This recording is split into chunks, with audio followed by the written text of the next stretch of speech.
북한에서 목숨을 걸고 전해진 충격적인 진실을 공개합니다. 여러분의 구독과 좋아요가 침묵 속에 갇힌 수많은 우리 동포들에게 희망이 될 수 있습니다. 2024년 11월 23일 밤 9시 35분 우크라이나 돈바스 지역 북한군 주둔지에서 3명의 여군이 흔적도 없이 사라졌습니다. 보위부가 이 사실을 알게 된 건 무려 10시간이나 지난 뒤였습니다. 이 여자들 어디 갔어? 3명이나 갑자기 없어지는 게 말이 돼? 어떻게 여자들 어디 CCTV와 갔어? 철조망, 24시간 순찰 체제를 3명이나 뚫고 갑자기 촬영할 수 없어지는 게 말이 있었을까요? 돼? 더 놀라운 것은 이들이 여군이었다는 3명이나 점입니다. 갑자기 없어진... 북한군 역사상 전쟁 중 여군의 집단 탈영은 전례가 없었습니다. 김정은이 경로했습니다. 긴급 추적 명령이 떨어졌습니다. 헬리콥터 2대가 출격했습니다.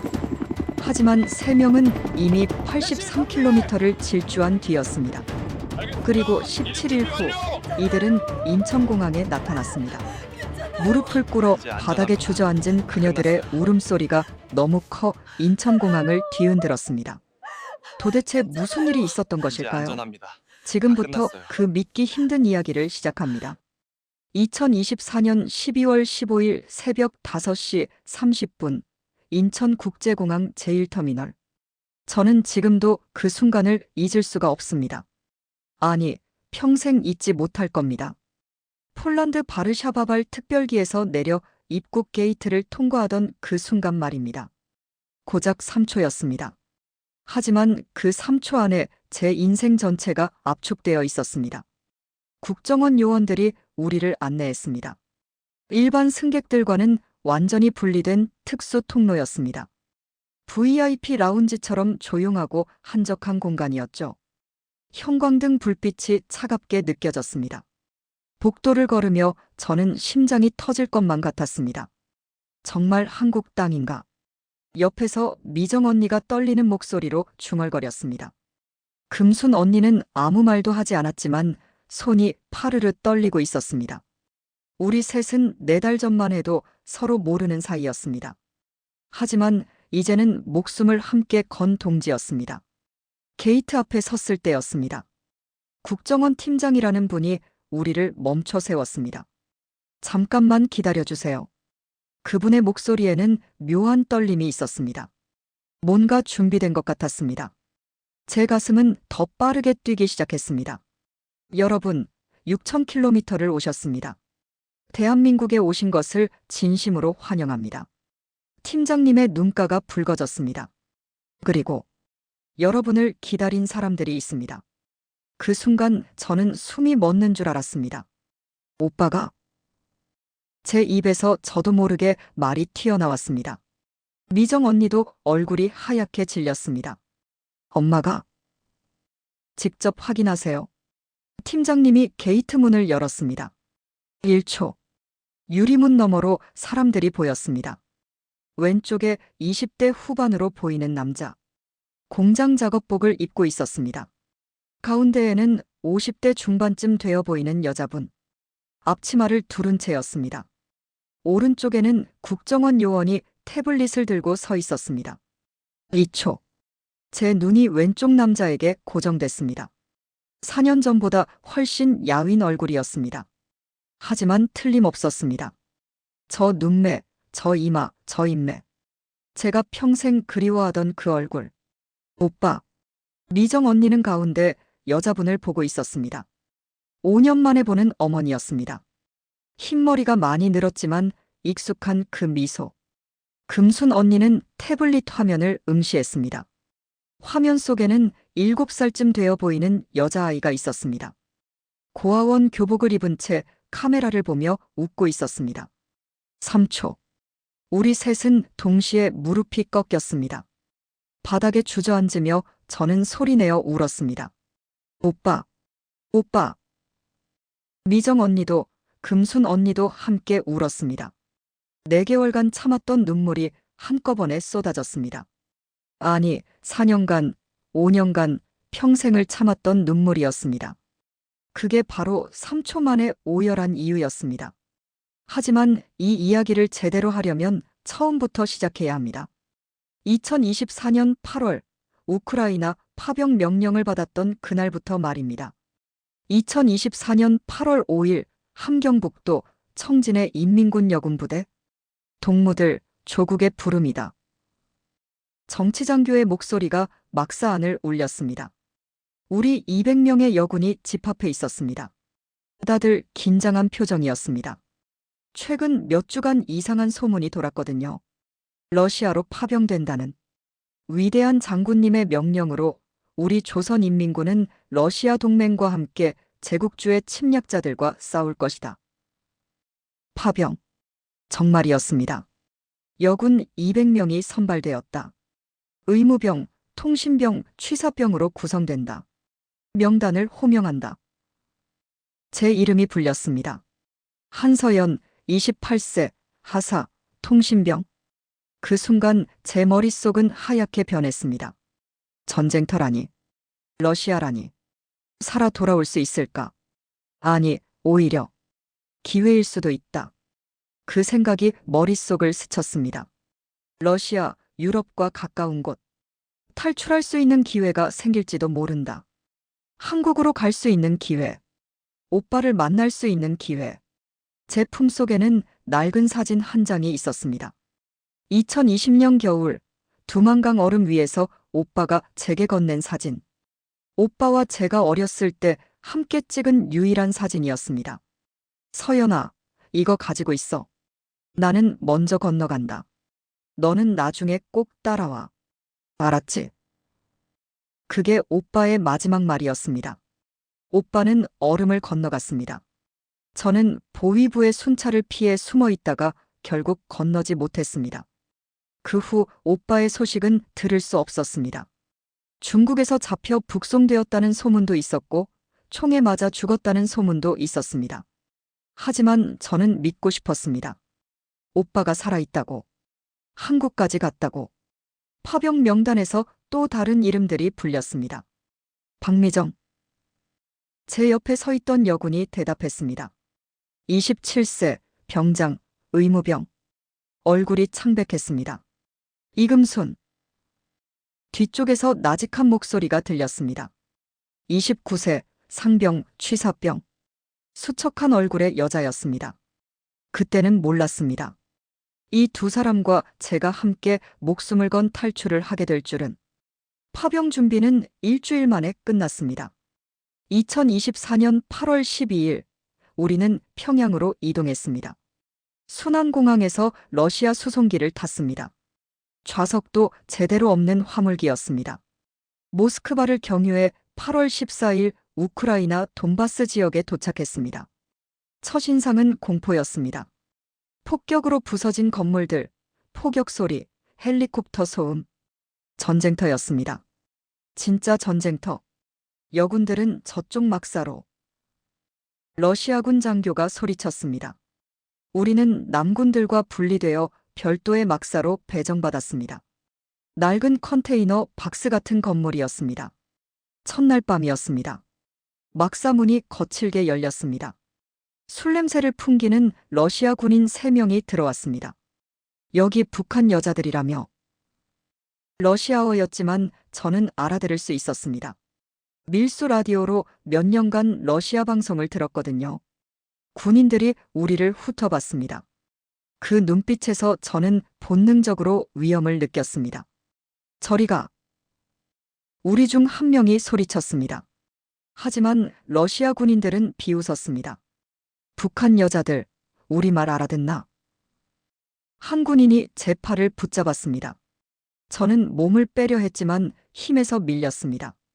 바로 그때였습니다. 무슨 일인가? 북한 보위부 요원이 들어왔습니다. 러시아 군인들은 혀를 찼지만 물러났습니다. 저는 안도의 한숨을 쉬었습니다. 하지만 그것도 잠시. 보위부 요원이 우리를 둘러보며 차갑게 말했습니다. 동무들, 여기는 전선이다. 러시아 동맹들과의 관계가 중요하다. 불필요한 문제를 일으키지 마라. 알겠나? 그 말의 의미를 저는 곧 알게 됐습니다. 우리를 지켜주지 않겠다는 뜻이었습니다. 그날 밤 저는 잠을 이룰 수 없었습니다. 옆 침대에서 누군가 훌쩍이는 소리가 들렸습니다. 괜찮아요? 제가 조용히 물었습니다. 박미정 언니였습니다. 괜찮지 않아요? 여기서 어떻게 살아남죠? 미정 언니의 목소리는 절망으로 가득했습니다. 살아남아야죠. 반드시. 또 다른 목소리가 들렸습니다. 이금순 언니였습니다. 저는 딸이 있어요. 6살짜리 딸. 고아원에 맡기고 왔어요. 다시 만나야 해요. 금순 언니의 목소리가 떨렸습니다. 저는 오빠를 찾아야 해요. 제가 말했습니다. 저는 엄마를 찾아야 해요. 미정 언니가 말했습니다. 그렇게 우리 셋은 처음 대화를 나눴습니다. 각자의 이유로 살아남아야 하는 세 여자. 다음 날부터 임무가 시작됐습니다. 저는 통신병으로 러시아군 지휘소에서 무전 업무를 맡았습니다. 미정 언니는 야전병원에서 부상병들을 돌봤습니다. 금순 언니는 취사장에서 식사 준비를 했습니다. 낮에는 업무로 정신이 없었습니다. 하지만 밤이 문제였습니다. 러시아 군인들의 횡포는 계속됐습니다. 보위부는 눈 감아줬습니다. 아니, 오히려 방조했습니다. 9월 들어 더 끔찍한 일들이 벌어지기 시작했습니다. 9월 25일 여군 한 명이 실종됐습니다. 3일 후 주둔지 외곽에서 시신으로 발견됐습니다. 보위부는 사고사라고 발표했습니다. 하지만 우리는 다 알았습니다. 10월 3일 우크라이나군의 포격으로 야전병원이 피격당했습니다. 여군 4명이 그 자리에서 사망했습니다. 미정 언니는 기적적으로 살아남았습니다. 그날 밤 미정 언니는 피투성이가 된 채 막사로 돌아왔습니다. 죽을 뻔했어요. 바로 옆에서 동료가. 미정 언니는 말을 잇지 못하고 울었습니다. 10월 18일 한 여군이 자살을 시도했습니다. 다행히 발견되어 살았지만 정신이 온전치 않았습니다. 그날 밤 금순 언니가 조용히 말했습니다. 이러다 다 죽겠어요.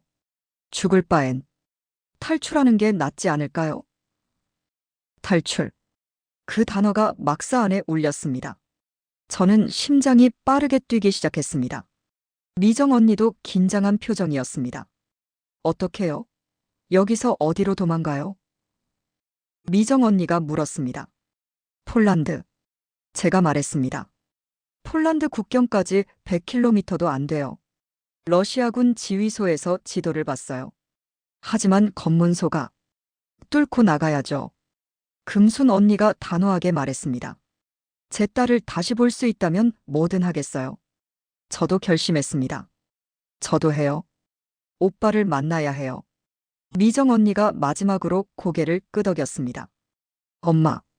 엄마가 한국에 계실지도 몰라요. 중국에서 한국 갔다는 소문 들었어요. 그렇게 우리 셋의 동맹이 시작됐습니다.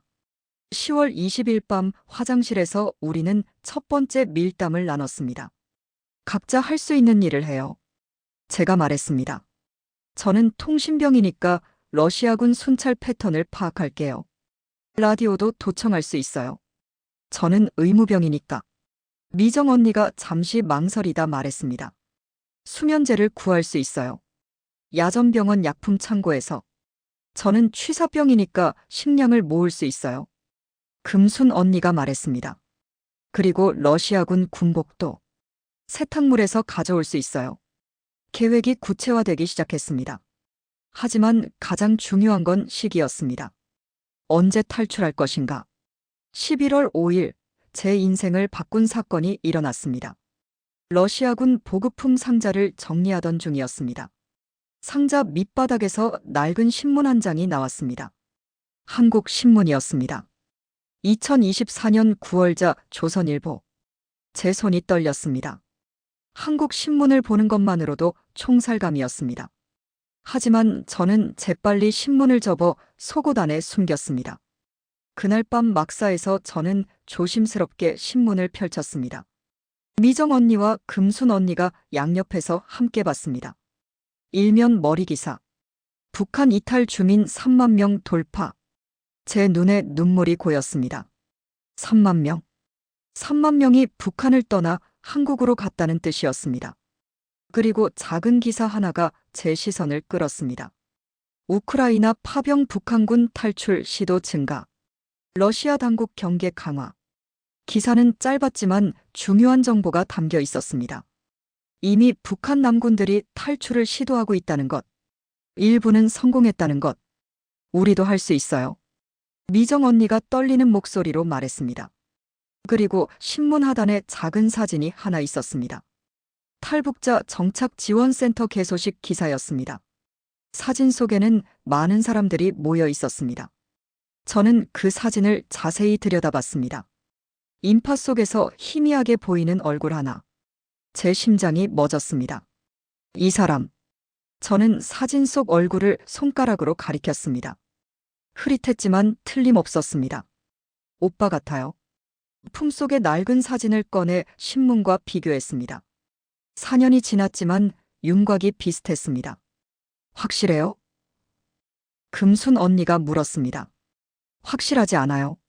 하지만 저는 신문 사진을 응시했습니다. 만약 오빠라면 오빠는 한국에 살아있는 거예요. 그 순간 제 안에서 무언가가 타올랐습니다. 희망이었습니다. 저는 반드시 한국에 가야 해요. 오빠를 만나야 해요. 미정 언니와 금순 언니도 고개를 끄덕였습니다. 우리 셋이 함께 가요. 금순 언니가 우리 손을 잡았습니다. 살아서 한국까지. 11월 6일부터 우리는 본격적으로 준비를 시작했습니다. 저는 러시아군 통신을 도청하며 순찰 패턴을 파악했습니다. 매일 밤 10시와 새벽 2시에 순찰 교대가 있었습니다. 그 사이 30분이 가장 경비가 허술했습니다. 미정 언니는 야전병원에서 조금씩 수면제를 빼돌렸습니다. 총 20알을 모았습니다. 금순 언니는 취사장에서 압축 비스킷과 물을 조금씩 숨겼습니다. 그리고 10월에 러시아 여군 방문단이 왔을 때 남긴 군복 한 벌을 세탁물에서 빼돌렸습니다. 우리는 또한 지도가 필요했습니다. 11월 10일, 저는 러시아군 작전실에서 지도를 복사할 기회를 잡았습니다. 손으로 재빨리 베껴 그렸습니다. 11월 15일, 금순 언니가 중국어를 할 줄 안다는 사실을 알게 됐습니다. 무산 국경 지역에서 살며 밀무역을 했던 경험이 있었습니다. 폴란드 가면 어떻게 해요? 미정 언니가 물었습니다. 한국 대사관을 찾아요. 제가 말했습니다. 라디오에서 들었어요. 탈북자들은 한국 대사관에 가면 보호받을 수 있대요. 폴란드에 한국 대사관이 있을까요? 바르샤바에 있어요. 들었어요. 우리는 계획을 다듬어 갔습니다. 11월 20일 D3 마지막 점검을 했습니다. 확보한 물품들을 정리했습니다. 러시아 여군 군복 3벌, 폴란드 난민에게서 구입한 민간인 옷 3벌, 손으로 그린 지도, 중국에서 밀수된 나침반, 수면제 20알, 러시아 군인에게서 훔친 200달러, 압축 비스킷과 물. 이걸로 충분할까요? 미정 언니가 불안한 표정으로 물었습니다. 충분해야 해요. 금순 언니가 단호하게 말했습니다. 그날 밤 저는 품속의 사진을 꺼내봤습니다. 오빠와 제가 웃고 있는 사진. 오빠, 조금만 기다려요. 제가 곧 갈게요. 11월 21일 D. 갑작스럽게 보위부의 막사 점검이 있었습니다. 전원 밖으로 나가라. 보위부 요원들이 막사 안을 뒤지기 시작했습니다. 제 심장은 터질 듯 뛰었습니다. 숨겨둔 물건들이 발각되면 끝이었습니다. 요원 하나가 미정 언니의 침대 밑을 뒤졌습니다. 수면제가 숨겨진 곳이었습니다. 이게 뭐지? 요원이 약병을 꺼냈습니다. 생리통 진통제입니다. 미정 언니가 재빨리 대답했습니다. 야전병원에서 받은 거예요. 요원이 의심스러운 눈으로 약병을 흔들어 봤습니다. 하지만 정밀하게 확인하지는 않았습니다. 다음부터는 허가받고 가져와라. 요원이 약병을 던져줬습니다. 점검이 끝났습니다. 우리는 가까스로 위기를 넘겼습니다. 하지만 한 가지 이상한 점이 있었습니다. 보위부 요원 중 하나가 유독 우리를 오래 쳐다봤습니다. 의심하는 눈빛이었습니다. 조심해야 해요. 그날 밤 제가 말했습니다. 저 요원이 우리를 의심하는 것 같아요. 이제 내일만 넘기면 돼요. 금순 언니가 말했습니다. 11월 22일, D일. 마지막 날이었습니다. 저는 통신 업무를 하며 러시아군 무전을 들었습니다. 특별한 경계 태세는 없었습니다. 평범한 하루였습니다. 미정 언니는 야전병원에서 마지막으로 응급처치 도구들을 챙겼습니다. 금순 언니는 취사장에서 마지막 식량을 확보했습니다. 저녁 6시, 우리는 마지막 북한 식사를 했습니다. 입맛이 없었지만 억지로 먹었습니다. 체력이 필요했으니까요. 저녁 8시, 보위부가 긴급회의를 소집했습니다. 다행히 남군들만 대상이었습니다. 여군들은 막사대기 명령을 받았습니다. 뜻밖의 기회였습니다. 저녁 9시 소등 명령이 떨어졌습니다. 9시 30분 시작할 시간이었습니다. 저는 침대에 누워 천장을 바라봤습니다. 심장이 미친 듯이 뛰었습니다. 오빠, 제가 갑니다. 품속의 사진을 한 번 더 만졌습니다.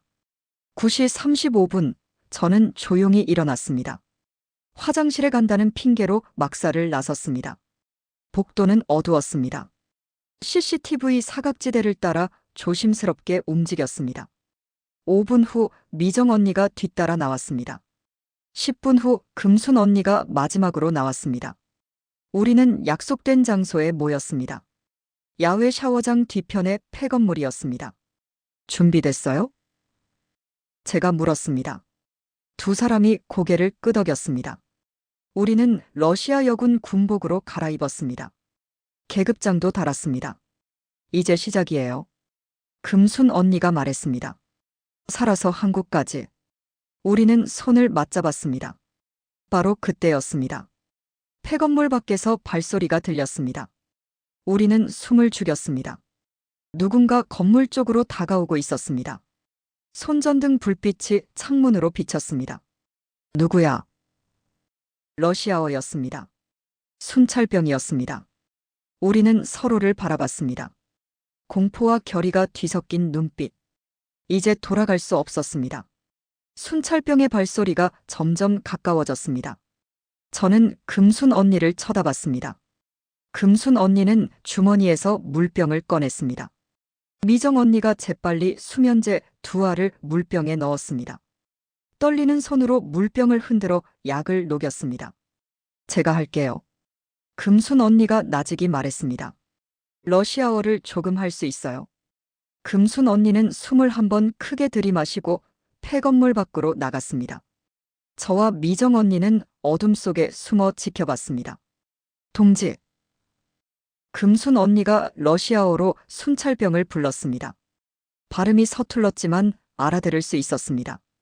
순찰병이 손전등을 금순 언니에게 비췄습니다. 누구냐? 취사병입니다. 목이 말라서.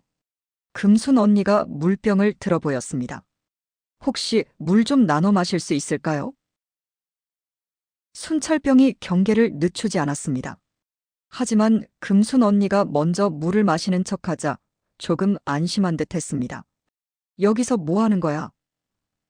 화장실 갔다가 길을 잃었어요. 막사가 어디죠? 금순 언니는 순찰병에게 물병을 건넸습니다. 순찰병이 물병을 받아들고 한 모금 마셨습니다. 10분이 지났습니다. 순찰병의 움직임이 느려지기 시작했습니다. 손전등을 떨어뜨렸습니다. 뭐지? 순찰병이 비틀거렸습니다. 그리고 그대로 쓰러졌습니다. 우리는 재빨리 순찰병을 폐건물 안으로 끌고 들어왔습니다. 맥박을 확인했습니다. 살아있었습니다. 다행이었습니다. 살인까지 하고 싶지는 않았으니까요. 30분 안에 이곳을 떠나야 해요. 미정 언니가 말했습니다. 수면제 효과가 2시간 정도는 가겠지만 다른 순찰병이 올 수도 있어요. 우리는 서둘러 움직였습니다. 밤 10시 15분. 우리는 주둔지 북쪽 담장 근처에 도착했습니다. 계획대로라면 여기서 3km 떨어진 보급품 창고까지 가야 했습니다. 담장을 넘는 건 생각보다 쉬웠습니다. CCTV가 고장나 있었거든요. 러시아군의 느슨한 관리 덕분이었습니다. 우리는 담장을 넘어 어둠 속으로 사라졌습니다. 11월 우크라이나의 밤은 추웠습니다.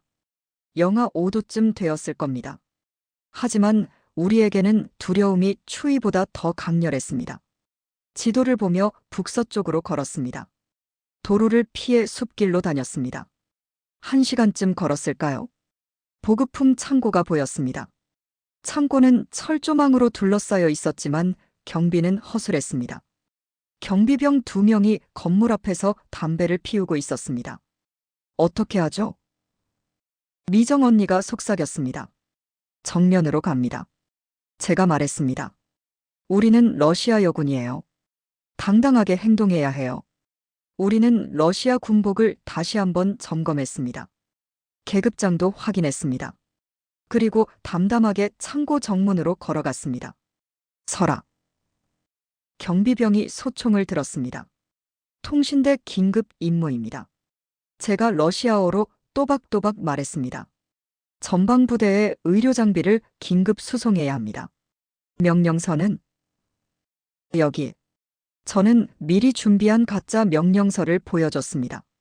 러시아군 작전실에서 훔친 양식에 제가 적당히 글자를 채워 넣은 것이었습니다. 어둠 속에서는 알아보기 힘들 겁니다.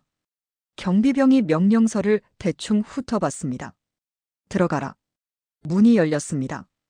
우리는 창고 안으로 들어갔습니다. 심장이 터질 듯 뛰었지만 얼굴은 평온함을 유지했습니다. 창고 안에는 각종 물품들이 쌓여 있었습니다.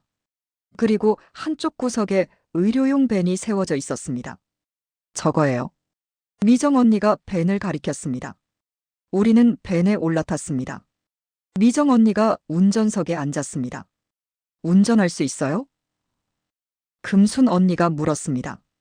평양의과대학 다닐 때 앰뷸런스 운전을 배웠어요. 미정 언니가 시동을 걸었습니다. 엔진이 굉음을 내며 돌아갔습니다. 밴이 움직이기 시작했습니다. 창고 밖으로 나왔습니다.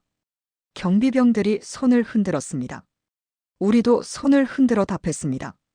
그렇게 우리는 보급품 창고를 빠져나왔습니다. 밤 11시 45분. 의료배는 서쪽으로 달렸습니다. 도로는 비교적 한산했습니다. 가끔 군용 트럭이 지나갈 뿐이었습니다. 폴란드 국경까지 83km. 제가 지도를 보며 말했습니다. 이 속도면 2시간이면 도착해요. 하지만 세상 일이 계획대로 되는 법은 없습니다. 자정을 조금 넘긴 시각, 전방에 검문소가 나타났습니다. 검문소예요. 금순 언니가 외쳤습니다. 침착해요. 미정 언니가 말했습니다. 우리는 의료팀이에요. 당당하게 행동해요. 밴이 검문소 앞에서 멈췄습니다. 러시아군 병사 2명이 다가왔습니다. 어디 가는가?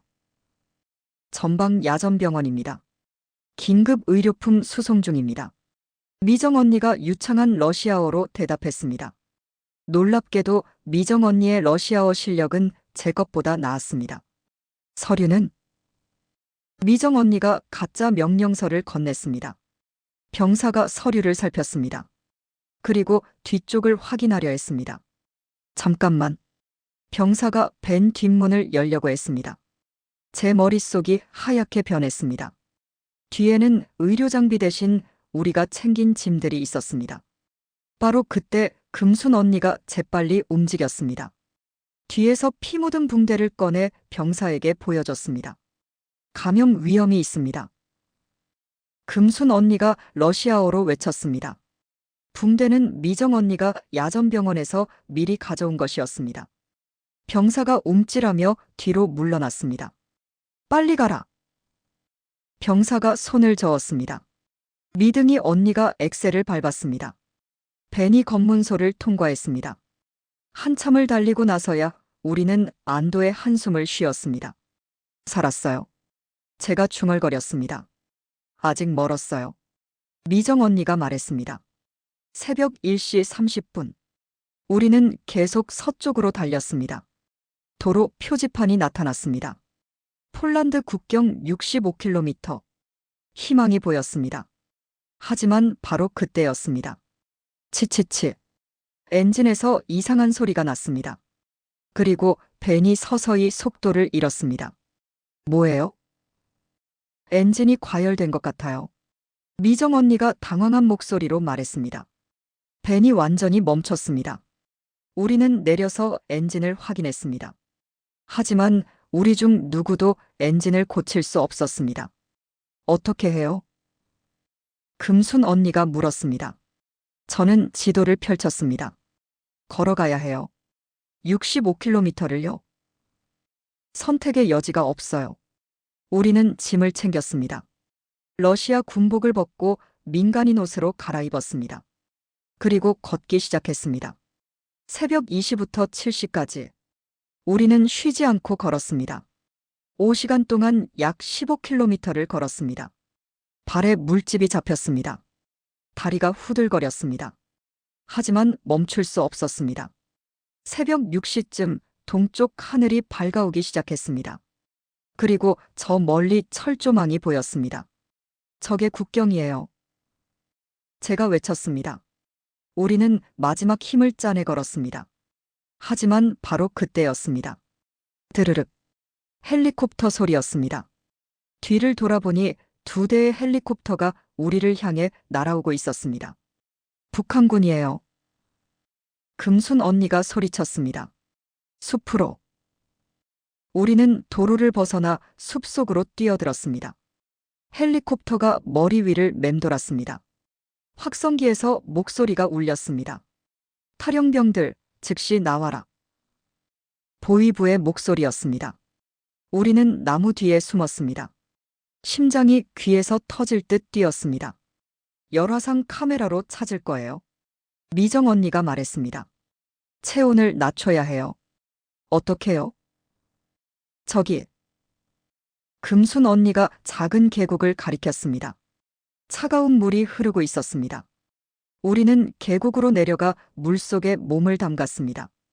영하의 날씨에 계곡물은 얼음장처럼 차갔습니다. 이가 덜덜 떨렸습니다. 온몸이 얼어붙는 것 같았습니다. 하지만 우리는 30분간 물속에 있었습니다.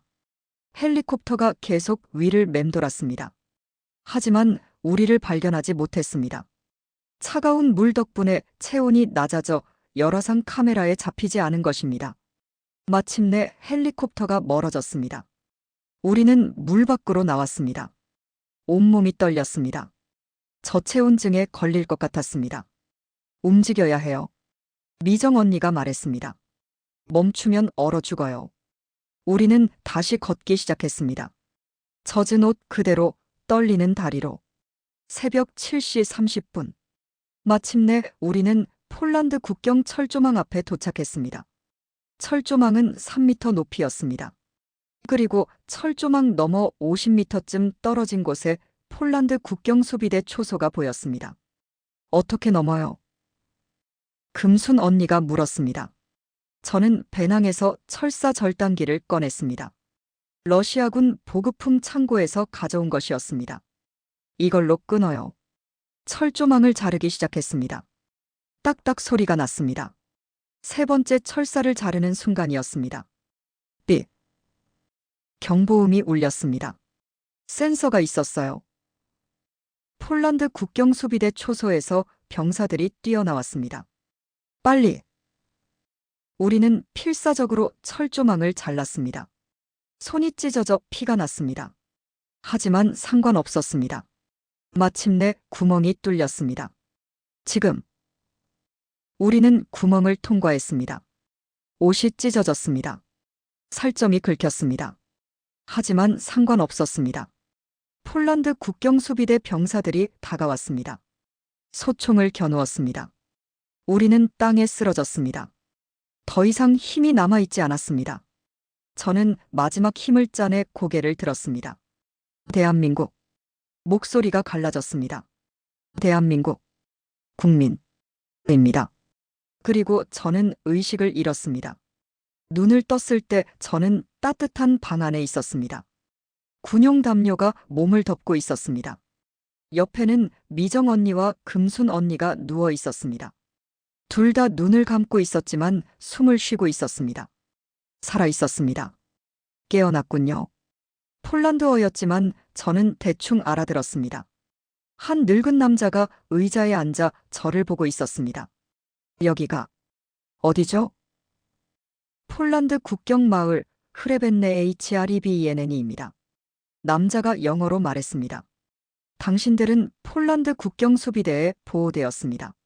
우리는 알고 있습니다. 북한에서 왔다는 것, 한국으로 가고 싶다는 것. 남자가 미소 지었습니다.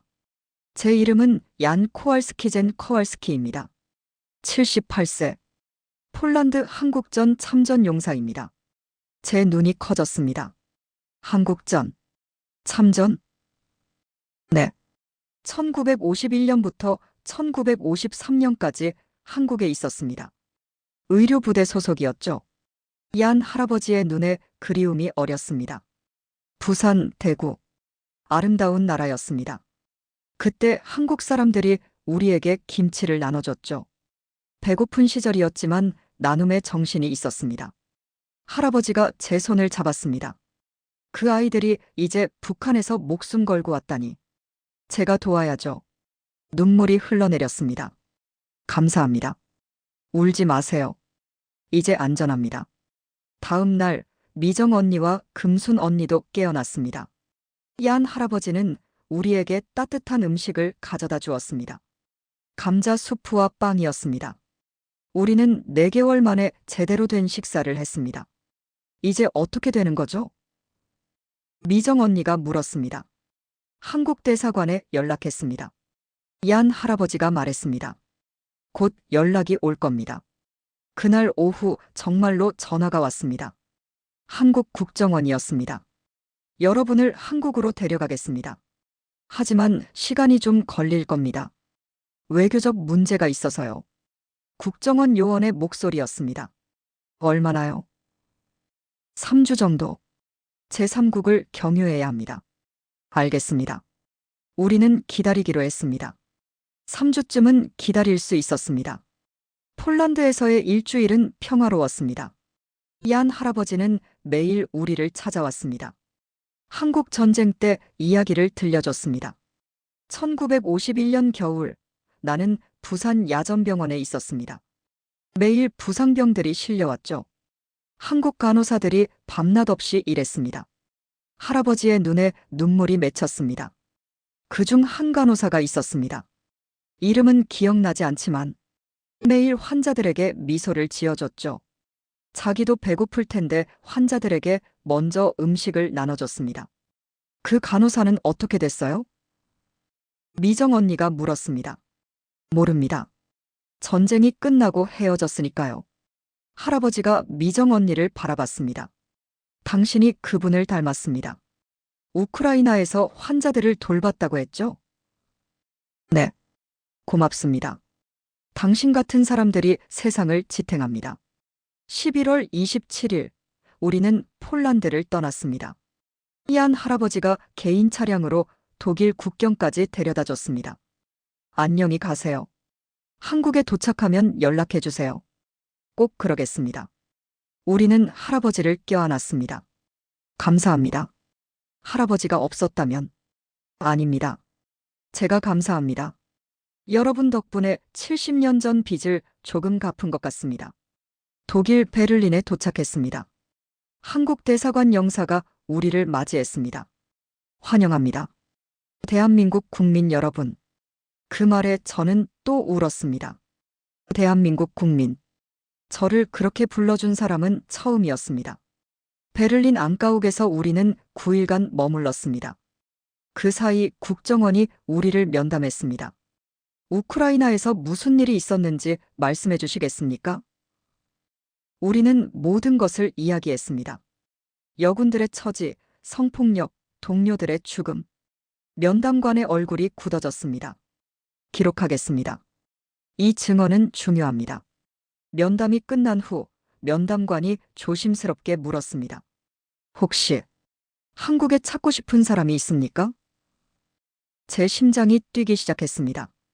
오빠를 찾고 싶어요. 한동혁. 2020년에 탈북 시도했어요.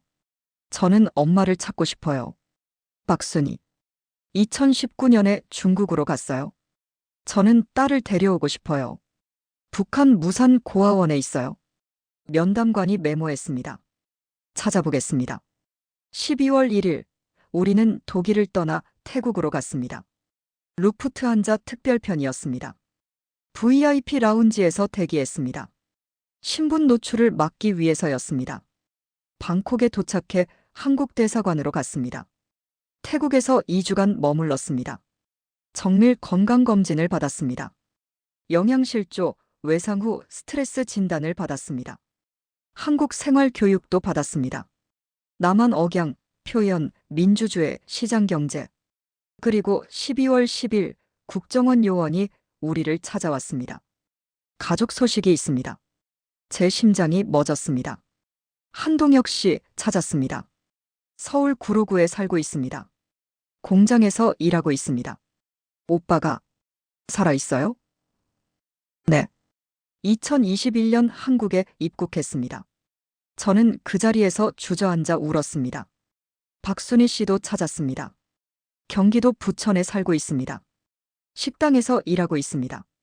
미정 언니도 울었습니다. 이금순 씨 따님. 현재 무산 고아원에 있습니다. 건강합니다. 탈북 지원 계획을 세우고 있습니다. 금순 언니가 물었습니다. 딸을 만날 수 있나요? 시간이 걸리겠지만 가능합니다. 12월 14일 밤, 우리는 대한항공 특별기에 올랐습니다. 내일 새벽 인천공항에 도착합니다. 국정원 팀장이 말했습니다. 그리고 특별한 분들이 기다리고 계십니다. 누구요? 직접 보시면 알 겁니다. 비행기가 이륙했습니다. 저는 창밖을 바라봤습니다. 구름 위로 별들이 빛났습니다. 품속의 사진을 꺼냈습니다. 오빠와 제가 웃고 있는 사진. 오빠, 제가 갑니다. 미정 언니도 중얼거렸습니다. 엄마, 곧 만나요. 금순 언니는 태블릿을 꺼내 딸의 영상을 또 봤습니다. 우리 딸, 엄마가 곧 데려갈게. 비행기는 밤하늘을 가로질러 한국으로 날아갔습니다. 12월 15일 새벽 5시 인천공항이 가까워졌습니다. 착륙 준비하세요. 기내 방송이 울렸습니다. 저는 심장이 터질 듯 뛰었습니다. 비행기가 착륙했습니다. 바퀴가 활주로에 닿는 순간 저는 알았습니다. 도착했다. 대한민국에, 자유의 땅에, 오빠가 있는 곳에. 비행기가 게이트에 도킹됐습니다. 내리시죠. 우리는 자리에서 일어났습니다. 그리고 출구로 걸어갔습니다. 문이 열렸습니다. 그 순간 제 인생이 바뀌었습니다. 문이 열리기 직전 저는 숨을 멈췄습니다. 국정원 팀장님이 우리 앞에서 멈춰 섰습니다. 그분의 손이 문 손잡이에 닿아 있었습니다. 여러분, 팀장님의 목소리가 떨렸습니다. 6,000km를 오셨습니다. 정말 대단한 용기였습니다. 저는 미정 언니와 금순 언니를 바라봤습니다. 두 사람의 눈에도 긴장이 가득했습니다. 그리고 여러분을 기다린 사람들이 있습니다. 그 말에 제 다리에 힘이 풀렸습니다. 혹시 목소리가 나오지 않았습니다. 직접 확인하세요. 팀장님이 문을 열었습니다. 그 순간이 바로 섹션 1에서 말씀드린 그 순간입니다. 3초 만에 우리가 무릎 꺾고 오열한 순간. 하지만 그 3초에 이르기까지의 여정을 제대로 말씀드리려면 다시 11월 23일 밤으로 돌아가야 합니다. 우리가 탈출을 시작한 바로 그날 밤으로 2024년 11월 23일 밤 10시 15분 폐건물 안에서 우리는 쓰러진 순찰병을 내려다봤습니다. 수면제를 탄 물을 마신 러시아군 병사는 깊은 잠에 빠져 있었습니다. 30분 안에 움직여야 해요. 미정 언니가 말했습니다. 다른 순찰병이 올 수 있어요. 우리는 러시아 여군 군복을 단단히 여몄습니다. 계급장을 확인했습니다. 그리고 폐건물을 나섰습니다. 밤 10시 20분 우리는 주둔지 북쪽 담장으로 향했습니다. 달빛도 없는 캄캄한 밤이었습니다. 11월 우크라이나의 밤 기온은 영하 5도. 입김이 하얗게 나왔습니다. 저기요. 금순 언니가 속삭였습니다. 담장 모퉁이에 CCTV가 보였습니다. 하지만 빨간불이 켜져 있지 않았습니다. 고장 난 것 같았습니다. 지금이에요. 우리는 담장으로 달려갔습니다. 3m 높이의 담장. 금순 언니가 먼저 올라갔습니다. 제가 아래서 밀어 올렸습니다. 금순 언니가 담장 위에서 손을 내밀어 미정 언니를 끌어올렸습니다. 마지막으로 제가 올라갔습니다. 담장 위에서 주둔지를 내려다봤습니다. 막사들의 불이 꺼져 있었습니다. 보위부 건물에서만 희미한 불빛이 새어나왔습니다. 뛰어내려요. 우리는 담장 밖으로 뛰어내렸습니다. 착지하면서 발목에 충격이 왔지만 참았습니다. 밤 10시 35분, 우리는 자유의 땅을 밟았습니다. 아직은 적의 영역이었지만 북쪽으로 3km. 우리는 도로를 피해 숲길로 걸었습니다. 지도와 나침반으로 방향을 확인하며 움직였습니다. 1시간쯤 걸었을까요? 다리가 아팠습니다. 하지만 멈출 수 없었습니다. 밤 11시 40분, 보급품 창고가 보였습니다. 철조망으로 둘러싸인 넓은 부지. 가운데 큰 창고 건물이 있었습니다. 입구에 경비병 2명이 서 있었습니다. 어떻게 하죠? 미정 언니가 속삭였습니다. 정면으로 갑니다. 제가 말했습니다. 우리는 러시아 군인이에요. 당당하게. 우리는 군복을 다시 점검했습니다. 자세를 바로 했습니다. 그리고 창고 정문으로 걸어갔습니다. 경비병이 우리를 보고 소총을 들었습니다. 서라. 통신대 긴급 임무. 제가 러시아어로 또박또박 말했습니다. 몇 년간 밀수 라디오로 러시아 방송을 들은 덕분에 발음은 괜찮았습니다. 전방 야전병원에 의료 장비를 수송해야 합니다. 명령서. 경비병이 손을 내밀었습니다. 저는 주머니에서 서류를 꺼냈습니다. 러시아군 작전실에서 훔친 양식에 제가 적당히 글자를 써놓은 가짜 명령서였습니다. 경비병이 손전등으로 서류를 비췄습니다. 제 심장이 터질 듯 뛰었습니다. 가짜인 게 들키면 그 자리에서 끝이었습니다. 경비병이 서류를 훑어봤습니다. 10초가 10분처럼 느껴졌습니다. 들어가라. 경비병이 문을 열었습니다. 제 다리가 휘청거렸습니다. 하지만 태어난 척 걸어 들어갔습니다. 창고 안에는 각종 물자가 쌓여 있었습니다. 탄약 상자, 식량 상자, 의료 물품들. 그리고 한쪽 구석에 흰색 의료용 밴이 세워져 있었습니다. 저거예요. 미정 언니가 밴을 가리켰습니다. 우리는 밴으로 다가갔습니다. 문을 열어보니 뒷좌석과 짐칸이 넓었습니다. 의료 장비들이 몇 개 실려 있었습니다. 완벽해요. 금순 언니가 말했습니다. 미정 언니가 운전석에 앉았습니다. 시동을 걸었습니다. 엔진이 힘차게 돌아갔습니다. 출발해요. 밴이 천천히 움직이기 시작했습니다. 창고 밖으로 나왔습니다. 경비병들이 손을 흔들었습니다. 조심히 가라. 우리도 손을 흔들었습니다. 그렇게 우리는 보급품 창고를 빠져나왔습니다. 자정이 가까워졌습니다. 밴은 서쪽으로 달렸습니다. 좁은 시골 도로였습니다. 가로등도 없었습니다. 헤드라이트 불빛만이 어둠을 밝혔습니다. 지도 좀 봐줄래요? 미정 언니가 운전하며 말했습니다. 저는 손전등으로 지도를 비췄습니다. 이 도로를 따라 서쪽으로 계속 가면 돼요. 50km쯤 가면 큰 도로가 나와요. 거기서 폴란드까지는 33km, 총 83km네요. 금순 언니가 말했습니다. 이 속도면 2시간이면 되겠어요. 하지만 계획대로 되는 일은 없었습니다. 자정 10분. 전방에 불빛이 보였습니다. 뭐죠? 검문소예요. 제가 외쳤습니다. 도로 한가운데 차단 바리케이드가 설치되어 있었습니다. 러시아군 병사 3명이 서 있었습니다. 어떡해요? 미정 언니의 목소리가 떨렸습니다. 속도 줄이세요. 천천히. 제가 말했습니다. 우리는 의료팀이에요. 당당하게 행동해요. 벤이 검문소 앞에서 멈췄습니다. 러시아군 병사가 다가왔습니다. 젊은 병사였습니다. 20대 초반쯤 되어 보였습니다. 어디 가는가? 전방 야전병원입니다. 미정 언니가 러시아어로 대답했습니다. 미정 언니의 러시아어는 저보다 훨씬 유창했습니다. 평양의과대학에서 러시아어를 전공했다고 했습니다. 긴급 의료품 수송 중입니다. 서류. 미정 언니가 가짜 명령서를 건넸습니다.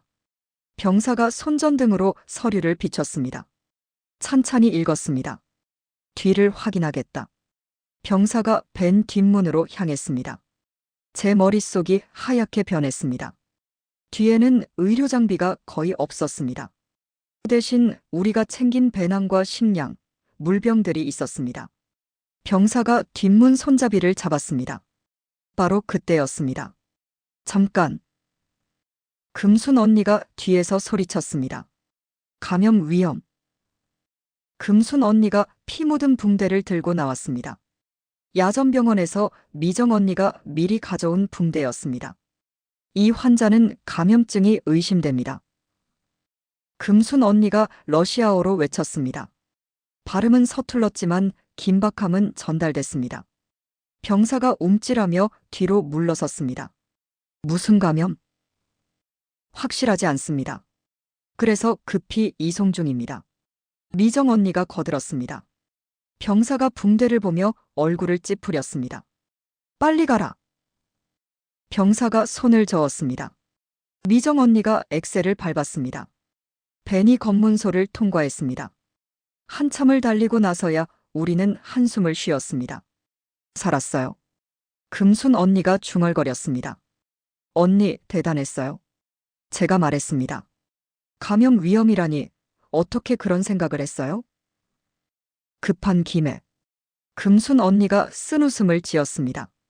우리는 계속 서쪽으로 달렸습니다. 새벽 1시 15분. 도로 표지판이 나타났습니다. 폴란드 국경 65km. 저는 가슴이 뛰기 시작했습니다. 65km. 1시간이면 도착할 수 있는 거리였습니다. 조금만 더. 미정 언니가 말했습니다. 하지만 바로 그 순간이었습니다. 치치치. 엔진에서 이상한 소리가 났습니다. 뭐예요? 모르겠어요. 벤의 속도가 점점 느려졌습니다. 엔진이 과열된 것 같아요. 미정 언니가 당황한 목소리로 말했습니다. 계기판의 온도계가 빨간색 영역을 가리키고 있었습니다. 멈춰야 해요. 벤이 도로 옆에 섰습니다. 미정 언니가 시동을 껐습니다. 우리는 내려서 본넷을 열었습니다. 엔진에서 김이 솟아올랐습니다. 라디에이터가 터진 것 같아요. 미정 언니가 말했습니다. 고칠 수 있어요? 없어요. 부품도 없고 시간도 없어요. 우리는 서로를 바라봤습니다. 걸어가야 해요. 제가 말했습니다. 65km를요. 금순 언니의 목소리에 절망이 묻어났습니다. 선택의 여지가 없어요. 저는 지도를 펼쳤습니다. 해 뜨기 전에 최대한 멀리 가야 해요. 낮이 되면 발각될 위험이 커져요. 우리는 짐을 챙겼습니다. 배낭, 물, 식량. 러시아 군복을 벗고 민간인 옷으로 갈아입었습니다.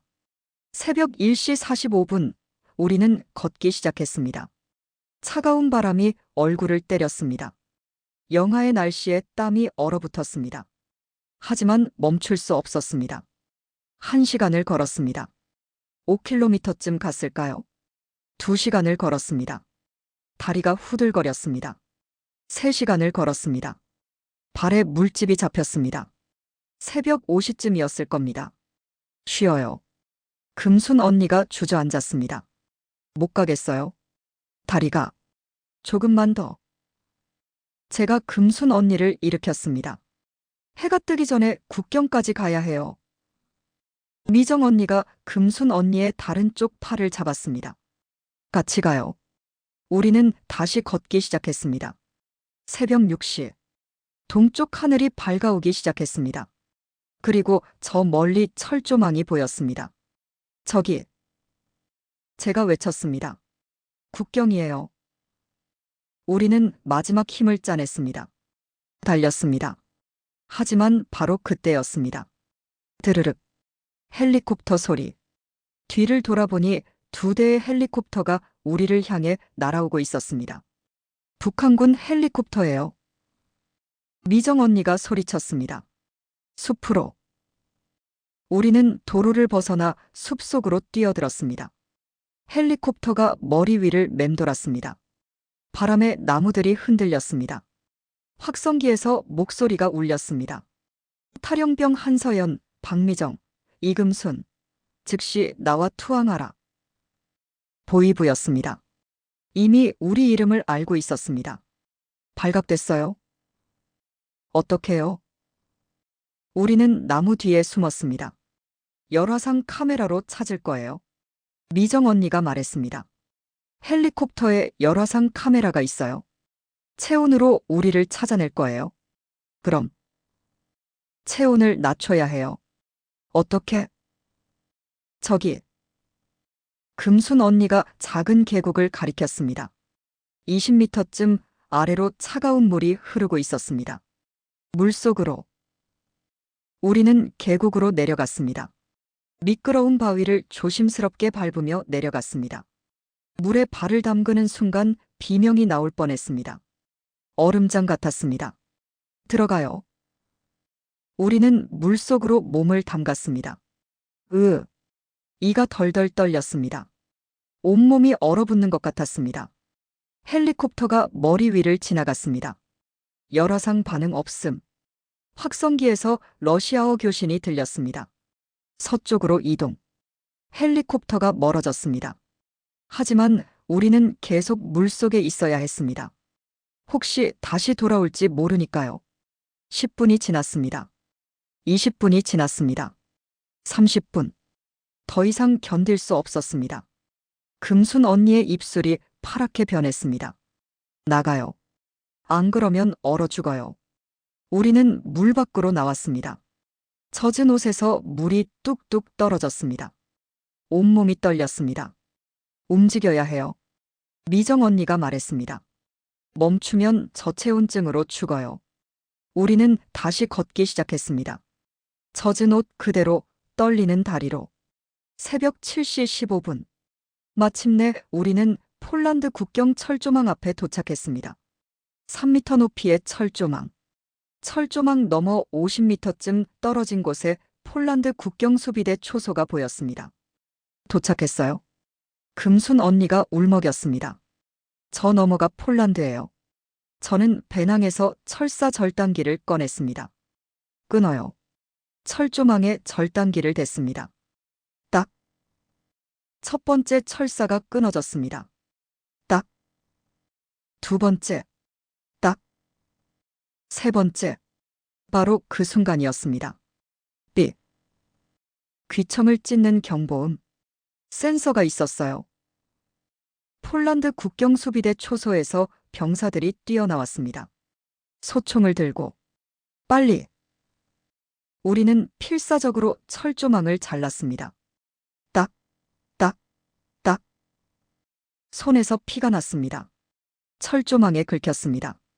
하지만 상관없었습니다. 폴란드 병사들이 달려왔습니다. 50m. 마침내 구멍이 뚫렸습니다. 지금.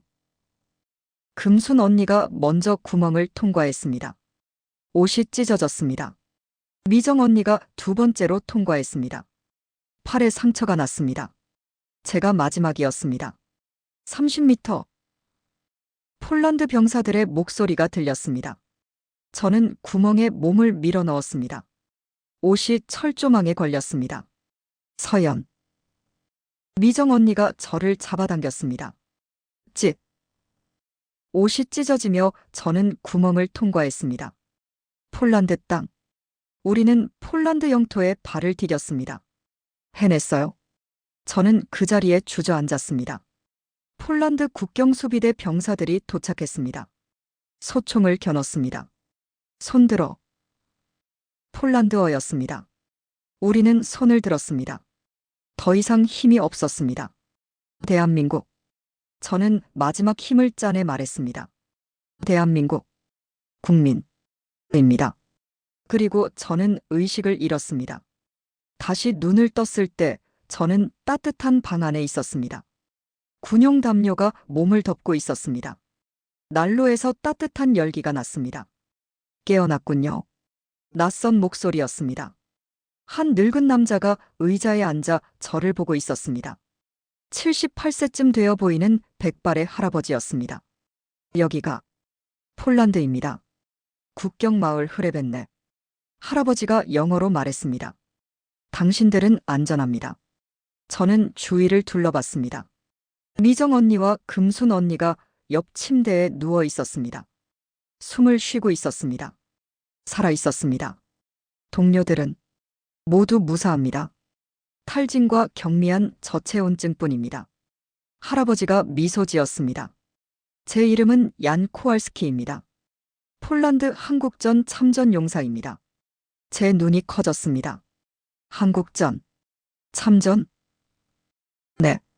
1951년부터 1953년까지 한국에 있었습니다. 얀 할아버지의 눈에 그리움이 어렸습니다. 부산, 대구. 아름다운 나라였습니다. 그때 한국 사람들이 배고픈 시절에도 우리에게 음식을 나눠줬습니다. 김치라고 했죠. 할아버지가 제 손을 잡았습니다. 그때 받은 은혜를 갚고 싶었습니다. 그래서 국경수비대에 부탁해 당신들을 제가 돌보겠다고 했습니다. 눈물이 흘러내렸습니다. 감사합니다. 천만에요. 이제 당신들은 자유입니다. 자유. 그 단어가 가슴에 와닿았습니다. 우리는 83km를 달렸습니다. 걸었습니다. 기어갔습니다. 그리고 마침내 자유의 땅에 도착했습니다. 폴란드 국경마을 흐레벤네에서 눈을 뜬 다음 날, 저는 침대에서 일어나려 했지만 온몸이 아팠습니다. 근육이 찢어지는 것 같았습니다. 83km를 달리고 걸은 대가였습니다. 천천히 하세요. 얀 할아버지가 제 팔을 잡아줬습니다. 몸이 회복되려면 며칠 걸릴 겁니다. 옆 침대에서 미정 언니와 금순 언니도 깨어났습니다. 두 사람도 몸을 움직이는 게 힘들어 보였습니다. 여기가 정말 폴란드예요? 금순 언니가 물었습니다. 네. 폴란드 루블린주 흐레벤네 마을입니다. 얀 할아버지가 지도를 펼쳐 보여줬습니다. 여기가 우크라이나 국경입니다. 당신들이 넘어온 곳이죠. 지도를 보니 실감이 났습니다. 우리는 정말 국경을 넘었습니다. 이제 어떻게 되는 거죠? 미정 언니가 불안한 표정으로 물었습니다. 한국 대사관에 연락했습니다. 얀 할아버지가 말했습니다. 바르샤바 대사관에서 사람이 올 겁니다. 얼마나 걸려요? 이틀쯤. 이틀. 우리는 이틀간 이곳에서 기다려야 했습니다. 2024년 11월 26일. 흐레벤네 마을은 작고 평화로웠습니다. 얀 할아버지는 마을 외곽에 작은 집을 가지고 있었습니다. 우리는 그 집 객실에서 머물렀습니다. 할아버지는 매일 따뜻한 수프를 끓여줬습니다. 감자 수프, 비트 수프, 양배추 수프. 폴란드 전통 음식들이었습니다. 4개월 만에 제대로 된 식사였습니다. 천천히 드세요. 할아버지가 웃으며 말했습니다. 4개월간 제대로 못 먹었다고 했죠? 갑자기 많이 먹으면 배탈 납니다. 우리는 천천히 조금씩 먹었습니다. 하지만 눈물이 났습니다. 너무 맛있어서가 아니라 따뜻한 밥을 먹을 수 있다는 사실 자체가 감동이어서였습니다. 오후에 얀 할아버지는 한국 전쟁 이야기를 들려줬습니다. 1951년 3월 나는 폴란드 의료부대원으로 한국에 갔습니다. 할아버지의 눈이 먼 곳을 바라봤습니다. 부산 야전병원에 배치됐죠.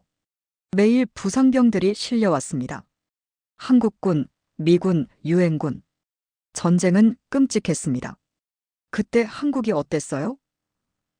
제가 물었습니다. 폐허였습니다. 할아버지가 말했습니다. 건물은 파괴되고 사람들은 굶주렸습니다. 하지만 할아버지가 미소 지었습니다. 희망이 있었습니다. 사람들은 포기하지 않았습니다. 아이들은 학교에 갔고 어른들은 일했습니다. 폐허 위에서 다시 시작했죠. 그래서 지금 한국이 있는 거군요. 미정 언니가 말했습니다. 맞습니다. 할아버지가 고개를 끄덕였습니다. 70년이 지났습니다. 그 폐허의 나라가 이제 세계 10위 경제 대국입니다. 당신들이 목숨 걸고 가고 싶어 하는 나라가 됐죠. 할아버지가 우리를 바라봤습니다. 당신들의 선택이 옳습니다. 자유를 선택한 것, 용감한 결정입니다. 11월 27일 아침, 검은색 승용차 한 대가 얀 할아버지 집 앞에 멈췄습니다.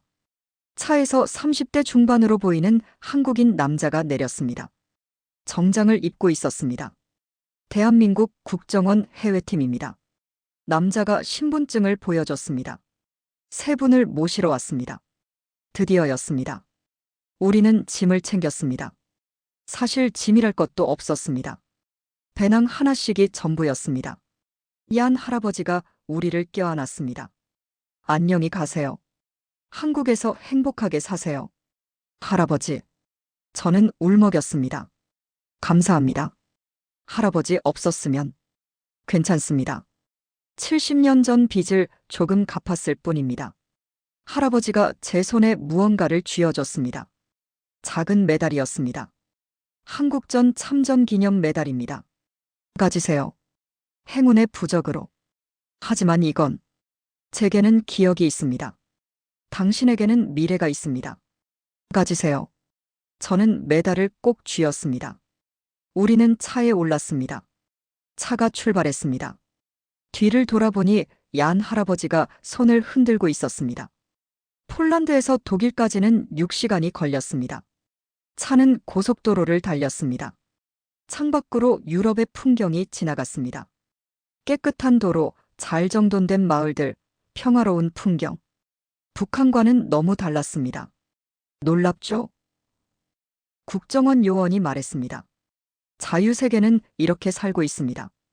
한국도 이래요. 금순 언니가 물었습니다. 훨씬 더 발전했습니다. 요원이 웃었습니다. 직접 보시면 놀라실 겁니다.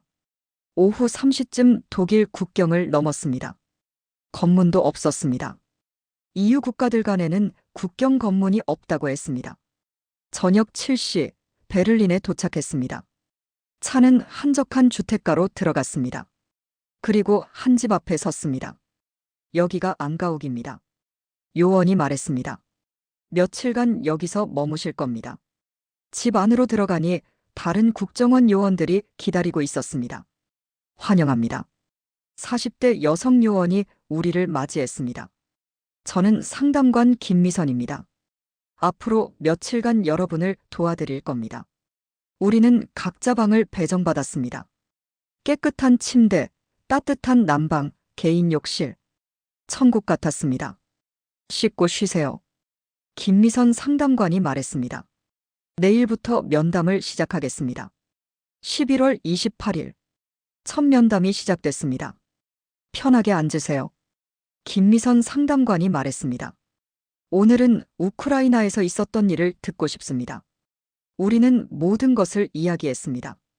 북한의 파병 결정, 우크라이나 도착, 여군들의 처지, 러시아군의 성추행, 보위부의 방조, 동료들의 죽음. 상담관의 얼굴이 점점 굳어졌습니다. 이건 전쟁 범죄입니다. 상담관이 말했습니다. 기록하겠습니다. 이 증언은 매우 중요합니다. 유엔에 보고될 겁니다. 면담은 3시간 계속됐습니다. 면담이 끝나고 상담관이 조심스럽게 물었습니다. 혹시 한국에 찾고 싶은 사람이 있습니까? 제 심장이 빠르게 뛰기 시작했습니다. 오빠를 찾고 싶어요. 저는 떨리는 목소리로 말했습니다. 한동혁. 2020년 탈북 시도했어요. 두만강에서 헤어졌어요. 상담관이 메모했습니다. 저는 엄마를 찾고 싶어요. 미정 언니가 말했습니다. 박순희. 2019년에 중국으로 갔어요. 저는 딸을 데려오고 싶어요. 금순 언니의 목소리가 떨렸습니다. 이금아, 7살. 북한 무산 고아원에 있어요. 상담관이 고개를 끄덕였습니다. 최선을 다해 찾아보겠습니다. 베를린에서의 나흘은 평화로웠습니다. 낮에는 한국 생활 교육을 받았습니다.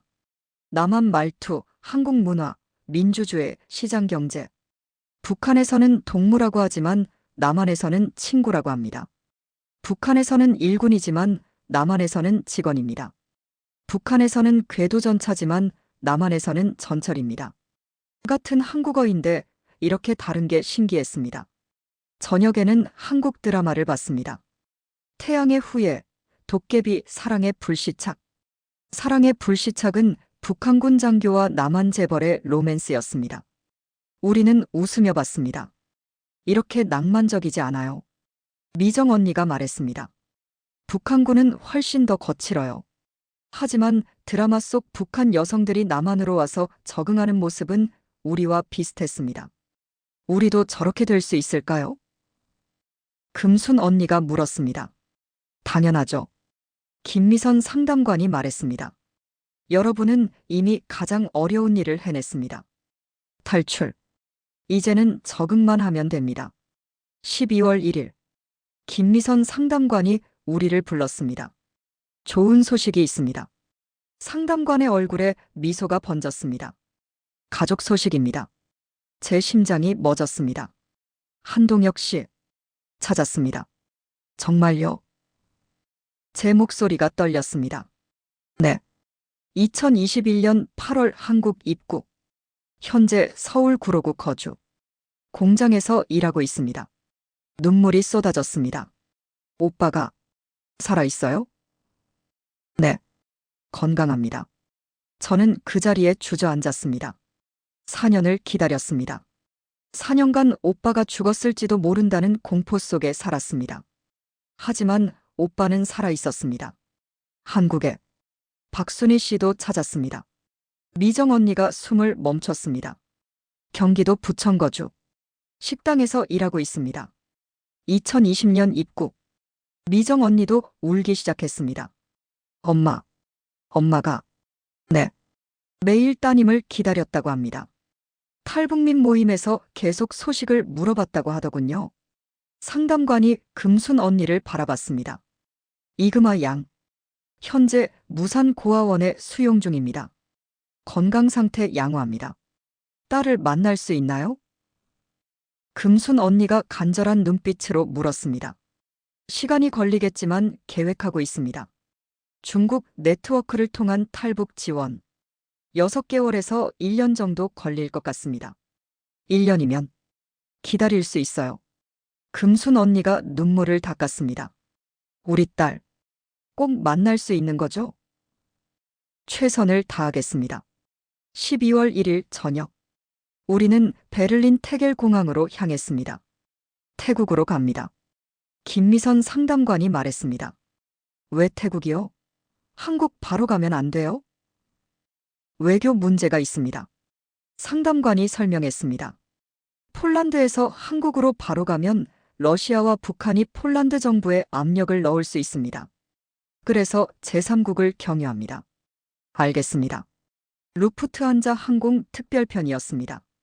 일반 승객은 없었습니다. 우리와 국정원 요원들만 탔습니다. 12시간 비행 끝에 방콕에 도착했습니다. 태국 방콕. 한국 대사관 차량이 우리를 공항에서 데려갔습니다. 방콕 시내의 안가옥으로 갔습니다. 여기서 2주 머무를 겁니다. 새로운 상담관이 말했습니다. 정밀 건강검진과 최종 교육을 받으실 겁니다. 다음 날부터 병원 검진이 시작됐습니다. 혈액검사, 엑스레이, CT, MRI. 온갖 검사를 다 받았습니다. 결과가 나왔습니다. 경미한 영양실조입니다. 의사가 말했습니다. 하지만 회복 가능합니다. 한국 가서 잘 드시면 됩니다. 외상 후 스트레스 장애 증상이 보입니다. 정신과 의사가 말했습니다. 상담 치료가 필요합니다. 한국 가서 계속 치료받으시면 좋아질 겁니다. 낮에는 한국 생활 교육이 계속됐습니다. 은행 사용법, ATM 기계 사용법, 신용카드 사용법, 지하철 타는 법, 버스 타는 법, 택시 부르는 법, 스마트폰 사용법, 인터넷 사용법, SNS 사용법, 모든 게 신기했습니다. 북한에서는 상상도 못한 것들이었습니다. 한국에는 배달 앱이 있습니다. 상담관이 스마트폰을 보여줬습니다. 이 앱으로 음식을 주문하면 집까지 가져다 줍니다. 정말요? 네. 치킨, 피자, 중국 음식, 한식, 뭐든지 배달됩니다. 와. 우리는 감탄했습니다. 12월 10일. 김미선 상담관이 태국까지 왔습니다. 중요한 소식이 있습니다. 상담관이 우리를 앉혔습니다. 한동혁 씨에게 연락했습니다. 동생이 살아 돌아온다고 말했습니다. 제 눈에 눈물이 고였습니다. 오빠가 뭐래요? 4년을 기다렸다고 합니다. 12월 15일 인천공항에 나가겠다고 합니다. 저도 오빠를 볼 수 있는 거예요? 네. 공항에서 만나실 겁니다. 박순희 씨에게도 연락했습니다. 미정 언니가 떨렸습니다. 딸이 돌아온다고 했더니 쓰러질 뻔했습니다. 5년을 기다렸다고 기도가 통했다고 울더군요. 미정 언니도 울었습니다. 이금순 씨. 상담관이 태블릿을 꺼냈습니다. 따님의 최근 영상입니다. 고아원 선생님이 찍어서 중국 경유로 보내줬습니다. 영상을 재생했습니다. 화면에 7살 여자아이가 나타났습니다. 금순 언니의 딸이었습니다. 엄마, 보고 싶어요. 아이가 카메라를 보며 말했습니다. 엄마가 한국 갔다는데 진짜예요? 선생님이 그러는데. 빨리 와서 저 데려가 주세요. 저 여기 싫어요. 금순 언니가 태블릿 화면에 손을 댔습니다. 우리 딸, 우리 딸. 곧 만나실 수 있습니다. 상담관이 말했습니다. 작전을 준비 중입니다. 12월 14일 저녁. 드디어 한국행 비행기를 탈 날이었습니다. 짐 챙기셨어요? 상담관이 물었습니다. 우리에게는 여전히 배낭 하나씩이 전부였습니다. 이게 전부예요. 한국 가면 필요한 건 다 드릴 겁니다. 공항으로 향했습니다. 수완나품 국제공항. 대한항공 특별기가 우리를 기다리고 있었습니다. 비행기에 올랐습니다. 6시간 후 인천공항 도착 예정입니다. 기장의 안내방송이 들렸습니다. 비행기가 이륙했습니다. 저는 창밖을 바라봤습니다. 방콕의 야경이 점점 작아졌습니다. 품속에서 얀 할아버지가 준 메달을 꺼냈습니다. 한국전 참전 기념 메달. 그리고 오빠와의 사진도 꺼냈습니다. 오빠, 제가 갑니다. 6시간. 비행기는 밤하늘을 가로질러 북쪽으로 날아갔습니다. 저는 잠을 이룰 수 없었습니다. 미정 언니도 금순 언니도 잠들지 못했습니다. 우리는 창밖만 바라봤습니다. 새벽 4시쯤이었을까요? 한국 영공 진입. 기장의 목소리가 들렸습니다. 제 심장이 빠르게 뛰기 시작했습니다. 창밖으로 불빛들이 보이기 시작했습니다. 한국의 불빛. 저게 한국이에요? 네. 상담관이 웃었습니다. 저게 인천입니다. 곧 착륙합니다. 비행기가 고도를 낮췄습니다. 승무원 여러분, 착륙 준비하십시오. 활주로가 보였습니다. 쿵. 바퀴가 땅에 닿았습니다. 대한민국 인천국제공항에 도착했습니다. 기장의 목소리가 울렸습니다. 대한민국에 오신 것을 환영합니다. 저는 울었습니다. 도착했습니다. 4개월간의 지옥. 83km의 탈출. 6000km의 여정. 모든 게 끝났습니다.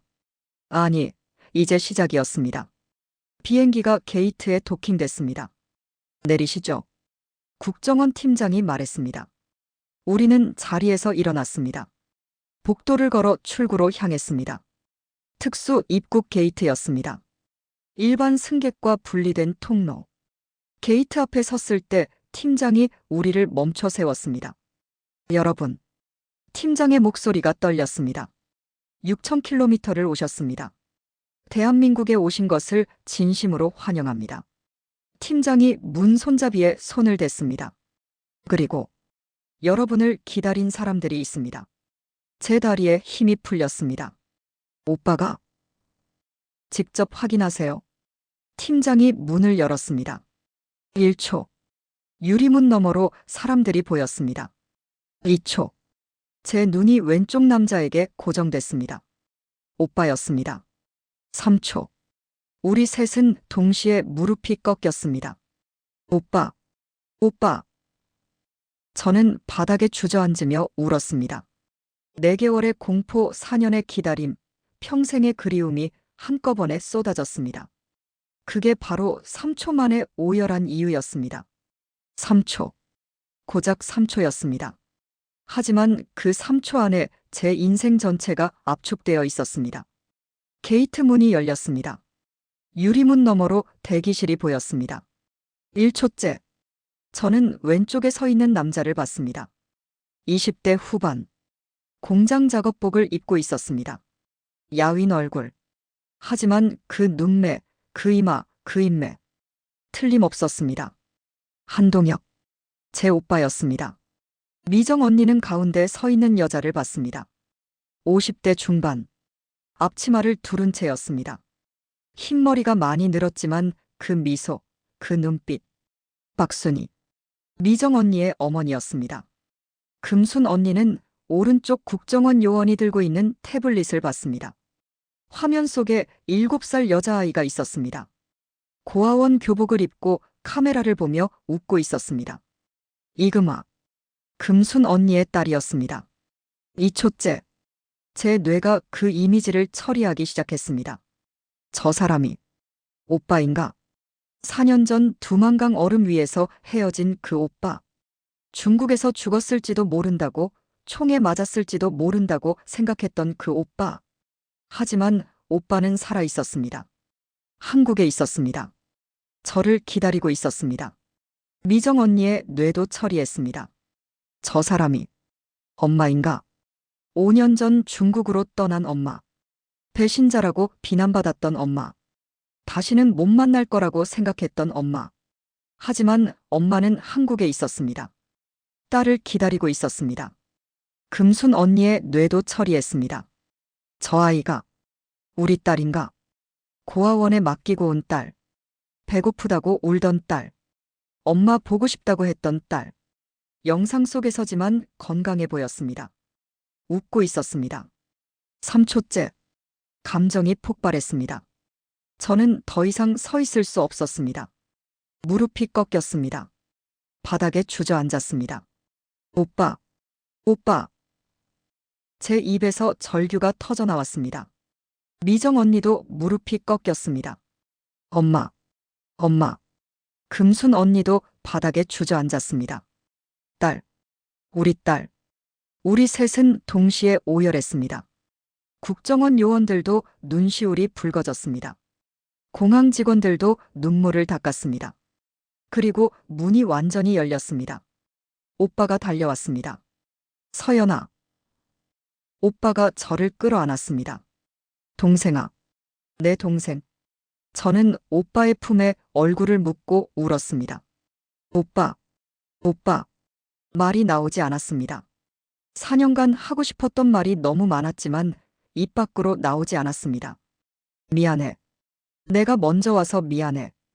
오빠도 울었습니다. 너를 데려오지 못해서 미안해. 4년 동안 매일 기도했어. 제발 살아있게 해달라고. 오빠는 어떻게? 2020년 두만강 건넌 다음 중국에서 1년 있었어. 공안한테 쫓기면서. 2021년에 태국 거쳐서 한국 왔어. 오빠가 제 얼굴을 들여다봤습니다. 너는 우크라이나에 있었다며? 어떻게 거기서? 길었어요. 저는 고개를 저었습니다. 나중에 천천히 얘기할게요. 지금은 그냥 오빠가 살아있다는 게 믿기지 않아요. 나도야. 국정원에서 연락 왔을 때 꿈인 줄 알았어. 우리는 한참을 껴안고 울었습니다. 미정 언니와 어머니도 상봉했습니다. 미정아. 어머니가 떨리는 손으로 미정 언니 얼굴을 쓰다듬었습니다. 내 딸이 맞니? 엄마. 미정 언니가 어머니 손을 잡았습니다. 정말 엄마예요? 꿈 아니에요? 꿈 아니야. 엄마야. 엄마가 왔어. 어머니가 미정 언니를 끌어안았습니다. 미안해. 엄마가 먼저 와서 미안해. 너를 두고 와서 미안해. 괜찮아요, 엄마. 미정 언니가 울었습니다. 엄마 살아계신 것만으로도, 한국에 계신 것만으로도 5년 동안 매일 북쪽 하늘 보며 기도했어. 내 딸 제발 살려달라고. 언젠가 만나게 해달라고. 저도요, 엄마. 저도 매일 엄마 생각했어요. 많이 힘들었지. 어머니가 미정 언니의 수척한 얼굴을 바라봤습니다. 우크라이나에서, 전쟁터에서 얼마나 무서웠니? 이제 괜찮아요? 엄마 만났으니까. 두 사람은 서로를 놓지 않았습니다. 금순 언니는 태블릿을 들고 있는 국정원 요원 앞에 섰습니다. 화면 속 딸의 얼굴을 응시했습니다. 엄마, 보고 싶어요. 영상 속 아이가 말했습니다. 엄마가 한국 갔다는데. 진짜예요? 빨리 와서 저 데려가 주세요. 저 배고파요. 여기 밥이 맛없어요. 금순 언니가 화면에 손을 댔습니다. 우리 딸. 엄마가 왔어. 엄마가 한국에 왔어. 이금순 씨. 국정원 요원이 말했습니다. 따님을 데려오는 작전이 진행 중입니다. 코드명 리유니온. 6개월 안에 만나실 수 있을 겁니다. 정말요? 금순 언니의 눈에 희망이 번졌습니다. 네. 중국 네트워크를 통해 무산 고아원에서 빼낼 겁니다. 그 다음 중국, 라오스, 태국을 거쳐 한국으로. 6개월. 6개월이면. 금순 언니가 화면 속 딸에게 속삭였습니다. 금화야, 조금만 기다려. 엄마가 꼭 데리러 갈게. 6개월만 참아. 금순 언니가 화면에 입 맞췄습니다. 엄마가 꼭 너를 데려올게. 약속해. 상봉이 끝나고 우리는 대기실에 앉았습니다. 국정원 팀장이 다가왔습니다. 여러분, 축하합니다. 팀장이 미소 지었습니다. 6,000km 여정의 끝입니다. 그리고 새로운 시작입니다. 팀장이 서류 봉투를 꺼냈습니다. 임시 신분증입니다. 정식 신분증은 하나원 교육 끝나면 발급됩니다. 하나원. 통일부 산하 북한 이탈 주민 정착 지원 시설이라고 했습니다. 3개월간 하나원에서 교육받으실 겁니다. 한국 사회 적응 교육입니다. 가족들과는? 미정 언니가 물었습니다. 주말에 면회 가능합니다. 3개월 후에는 자유롭게 만나실 수 있습니다. 팀장이 우리를 바라봤습니다. 힘드셨죠? 네. 저는 고개를 끄덕였습니다. 하지만 이제 끝났습니다. 여러분은 자유입니다. 대한민국 국민입니다. 그 말에 또 눈물이 났습니다. 대한민국 국민. 저를 그렇게 불러주는 사람이 있다는 게 믿기지 않았습니다. 공항을 나와 버스에 올랐습니다. 창밖으로 한국의 풍경이 보였습니다.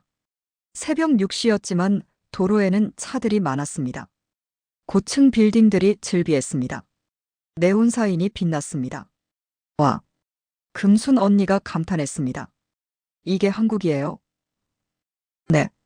오빠가 웃었습니다. 놀랍죠? 저도 처음 왔을 때 놀랐어요. 북한이랑 너무 달라요. 미정 언니가 말했습니다. 같은 민족인데 어떻게 이렇게 다를 수가? 70년의 차이입니다. 미정 언니 어머니가 말했습니다. 북한은 70년 전에 멈춰 있어요. 한국은 70년간 달려왔고요. 버스는 경기도 안성으로 향했습니다. 하나원이 있는 곳이었습니다. 하나원 도착. 깨끗한 건물이었습니다. 기숙사 같았습니다. 여기서 3개월 지내실 겁니다. 하나원 직원이 안내했습니다. 방은 2인 1실입니다. 저와 미정 언니가 한 방을 쓰기로 했습니다. 금순 언니는 다른 탈북민과 방을 같이 썼습니다. 방은 작았지만 깨끗했습니다. 침대, 책상, 옷장, 개인 화장실. 북한에서는 상상도 못한 환경이었습니다. 내일부터 교육이 시작됩니다. 직원이 말했습니다. 오늘은 쉬세요. 오빠와 어머니는 돌아가야 했습니다. 주말에 올게. 오빠가 제 손을 잡았습니다. 3개월 금방 가. 조금만 참아. 응. 저는 고개를 끄덕였습니다. 오빠도 건강해. 오빠가 떠났습니다. 방에 남은 저와 미정 언니는 서로를 바라봤습니다. 믿기세요? 미정 언니가 물었습니다. 우리가 정말 한국에 온 거 안 믿겨요. 저는 창밖을 바라봤습니다. 4개월 전만 해도 우크라이나 지옥에 있었는데 이제는 한국에 꿈만 같아요. 미정 언니가 침대에 누웠습니다. 근데 서연아, 3초 만에 왜 그렇게 울었는지 알아? 응? 그 3초 안에 모든 게 있었어. 미정 언니가 천장을 바라봤습니다. 북한에서의 굶주림, 우크라이나에서의 공포, 탈출할 때의 두려움, 그리고 가족을 만난 기쁨. 전부 다. 맞아. 저도 침대에 누웠습니다. 3초였지만 제 인생 전체였어요. 우리는 한참 말없이 천장을 바라봤습니다. 그리고 잠들었습니다. 4개월 만에 처음으로 편안하게. 다음 날부터 하나원 교육이 시작됐습니다. 오전에는 한국어 교육. 북한 말투를 고쳐야 합니다. 선생님이 말했습니다. 동무가 아니라 친구. 일군이 아니라 직원. 궤도전차가 아니라 전철. 오후에는 컴퓨터 교육. 인터넷 사용법, 이메일 쓰는 법, 문서 작성법. 저는 통신병 출신이라 컴퓨터를 다룰 줄 알았지만 나만의 컴퓨터는 차원이 달랐습니다. 저녁에는 사회교육, 민주주의, 시장경제, 법률, 인권. 모든 게 새로웠습니다. 첫 주말, 오빠가 면회를 왔습니다. 어때? 적응돼? 응. 재미있어. 저는 웃었습니다. 배울 게 너무 많아. 근데 신기해. 같은 한국어인데 이렇게 다르다니. 나도 처음엔 그랬어. 오빠가 커피를 건넸습니다. 이거 마셔봐. 편의점에서 샀어. 커피를 한 모금 마셨습니다. 달콤했습니다. 맛있다. 그치? 한국은 뭐든지 맛있어. 오빠가 웃었습니다. 서연아, 3개월 후에 나오면 같이 살자. 내가 구로에 작은 원룸 얻었거든. 거기서 같이 살면서 내가 적응할 때까지 내가 도와줄게. 고마워, 오빠. 뭘? 우리 남은 가족이 서로 도와야지. 오빠의 말에 제 가슴이 먹먹해졌습니다. 엄마는? 엄마. 오빠의 얼굴이 어두워졌습니다. 2021년에 돌아가셨어. 영양실조로. 저는 아무 말도 할 수 없었습니다. 엄마가 마지막에 한 말이 동혁이 잘 살고 있겠지. 서연이도 건강하겠지였대. 이웃이 그러더라. 눈물이 났습니다. 엄마, 미안해요. 괜찮아. 엄마는 우리가 자유롭게 사는 걸 원하셨을 거야. 3개월이 빠르게 지났습니다. 2025년 3월 15일 하나원 수료식 축하합니다. 원장님이 수료증을 건넸습니다. 여러분은 이제 대한민국 국민으로서 새로운 삶을 시작합니다. 저는 수료증을 받아들었습니다. 대한민국 국민 한서연. 제 이름이 적혀 있었습니다. 하나원을 나와 오빠의 구로 원룸으로 갔습니다. 작은 방이었지만 따뜻했습니다. 여기가 우리 집이야. 오빠가 말했습니다. 좁지? 아니야. 좋아. 저는 창밖을 바라봤습니다. 서울의 야경이 펼쳐졌습니다.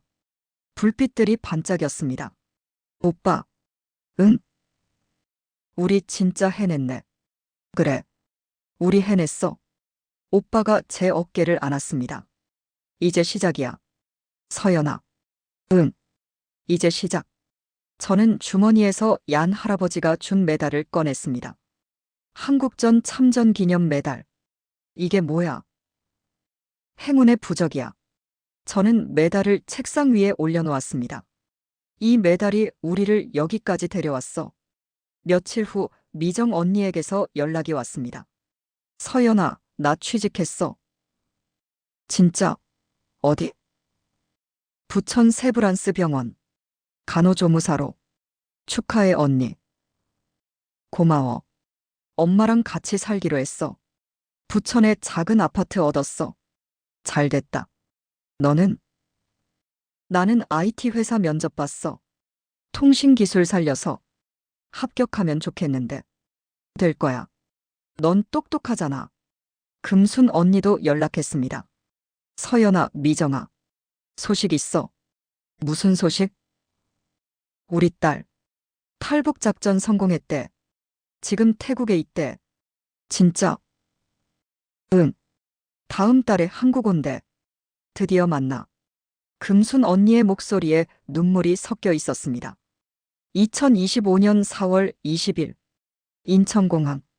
저와 미정 언니, 오빠 미정 언니 어머니가 공항에 나왔습니다. 금순 언니 딸이 도착하는 날이었습니다. 도착 게이트에서 사람들이 나왔습니다. 그리고 국정원 요원의 손을 잡고 나오는 작은 여자아이가 보였습니다. 7살 이금화. 딸. 금순 언니가 달려갔습니다. 엄마. 아이도 엄마를 보고 뛰었습니다. 두 사람이 껴안았습니다. 엄마. 엄마. 금화야. 우리 딸. 우리는 그 광경을 보며 울었습니다. 마침내 모든 가족이 만났습니다. 그날 밤 우리 5명은 구로 원룸에 모였습니다. 저, 오빠, 미정 언니, 금순 언니, 금화. 건배. 우리는 사이다를 들었습니다. 금화는 주스를 들었습니다. 우리의 자유를 위하여. 건배. 우리는 웃었습니다. 서연아. 미정 언니가 말했습니다. 우리 진짜 기적 같지 않아? 응. 기적이야. 저는 고개를 끄덕였습니다. 3초 만에 운 게 아니었어. 모든 과정이 기적이었어. 맞아. 금순 언니가 딸을 안으며 말했습니다. 우크라이나 지옥에서 살아남은 것, 83km 탈출 성공한 것, 6000km 여정 끝낸 것, 가족 만난 것. 전부 기적이야. 우리는 서로를 바라보며 웃었습니다. 그리고 창밖의 서울 야경을 바라봤습니다. 자유의 불빛들. 우리가 목숨 걸고 찾아온 그 불빛들. 이제 우리의 것이었습니다. 2025년 4월 말. 저는 IT 회사에 취직했습니다. 중소통신장비회사였습니다. 북한 인민군 통신병 경력을 인정받아 기술팀에 들어갔습니다. 첫 출근 날. 안녕하세요. 신입 한서연입니다. 어서 오세요. 동료들이 환영해줬습니다. 북한에서 오셨다고 들었어요. 네. 저는 조금 긴장했습니다. 차별받을까봐. 대단하시네요. 통신기술을 북한에서 배우셨다니. 아, 네. 많이 가르쳐주세요. 동료의 따뜻한 말에 저는 안도했습니다.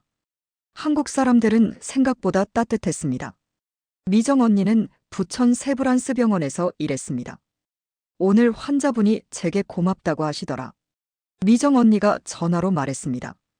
간호조무사 일이 힘들긴 한데 보람 있어. 사람들을 돕는 게 좋아. 잘 됐다 언니. 엄마가 매일 제 출근하는 거 보면서 우세요. 딸이 당당하게 일하는 게 좋으시대. 미정 언니의 목소리에 행복이 묻어났습니다. 금순 언니는 화성에서 식당 일을 했습니다. 딸이 학교 들어갔어. 금순 언니가 말했습니다. 초등학교 1학년. 교복 입은 거 보니까 눈물 나더라. 금화 적응 잘해? 응. 친구들도 사귀고. 한국말도 금방 배우고.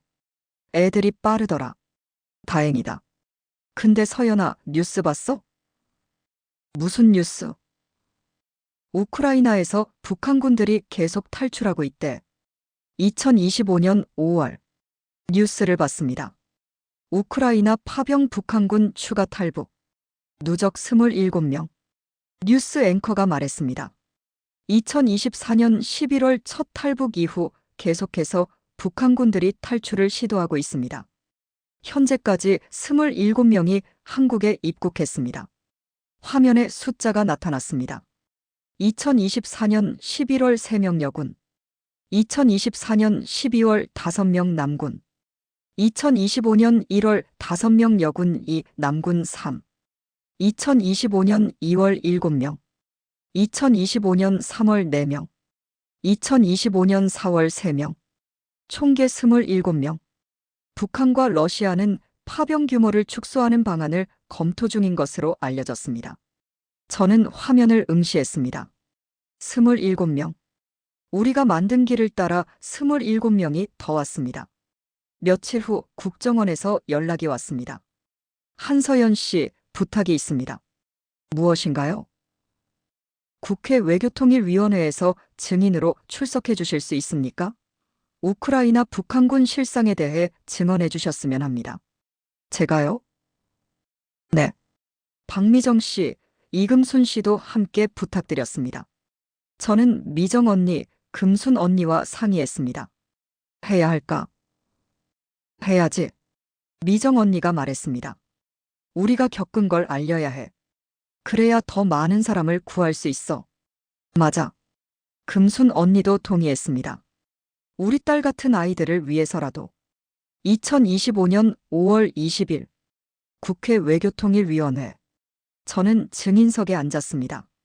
옆에 미정 언니, 금순 언니가 앉았습니다.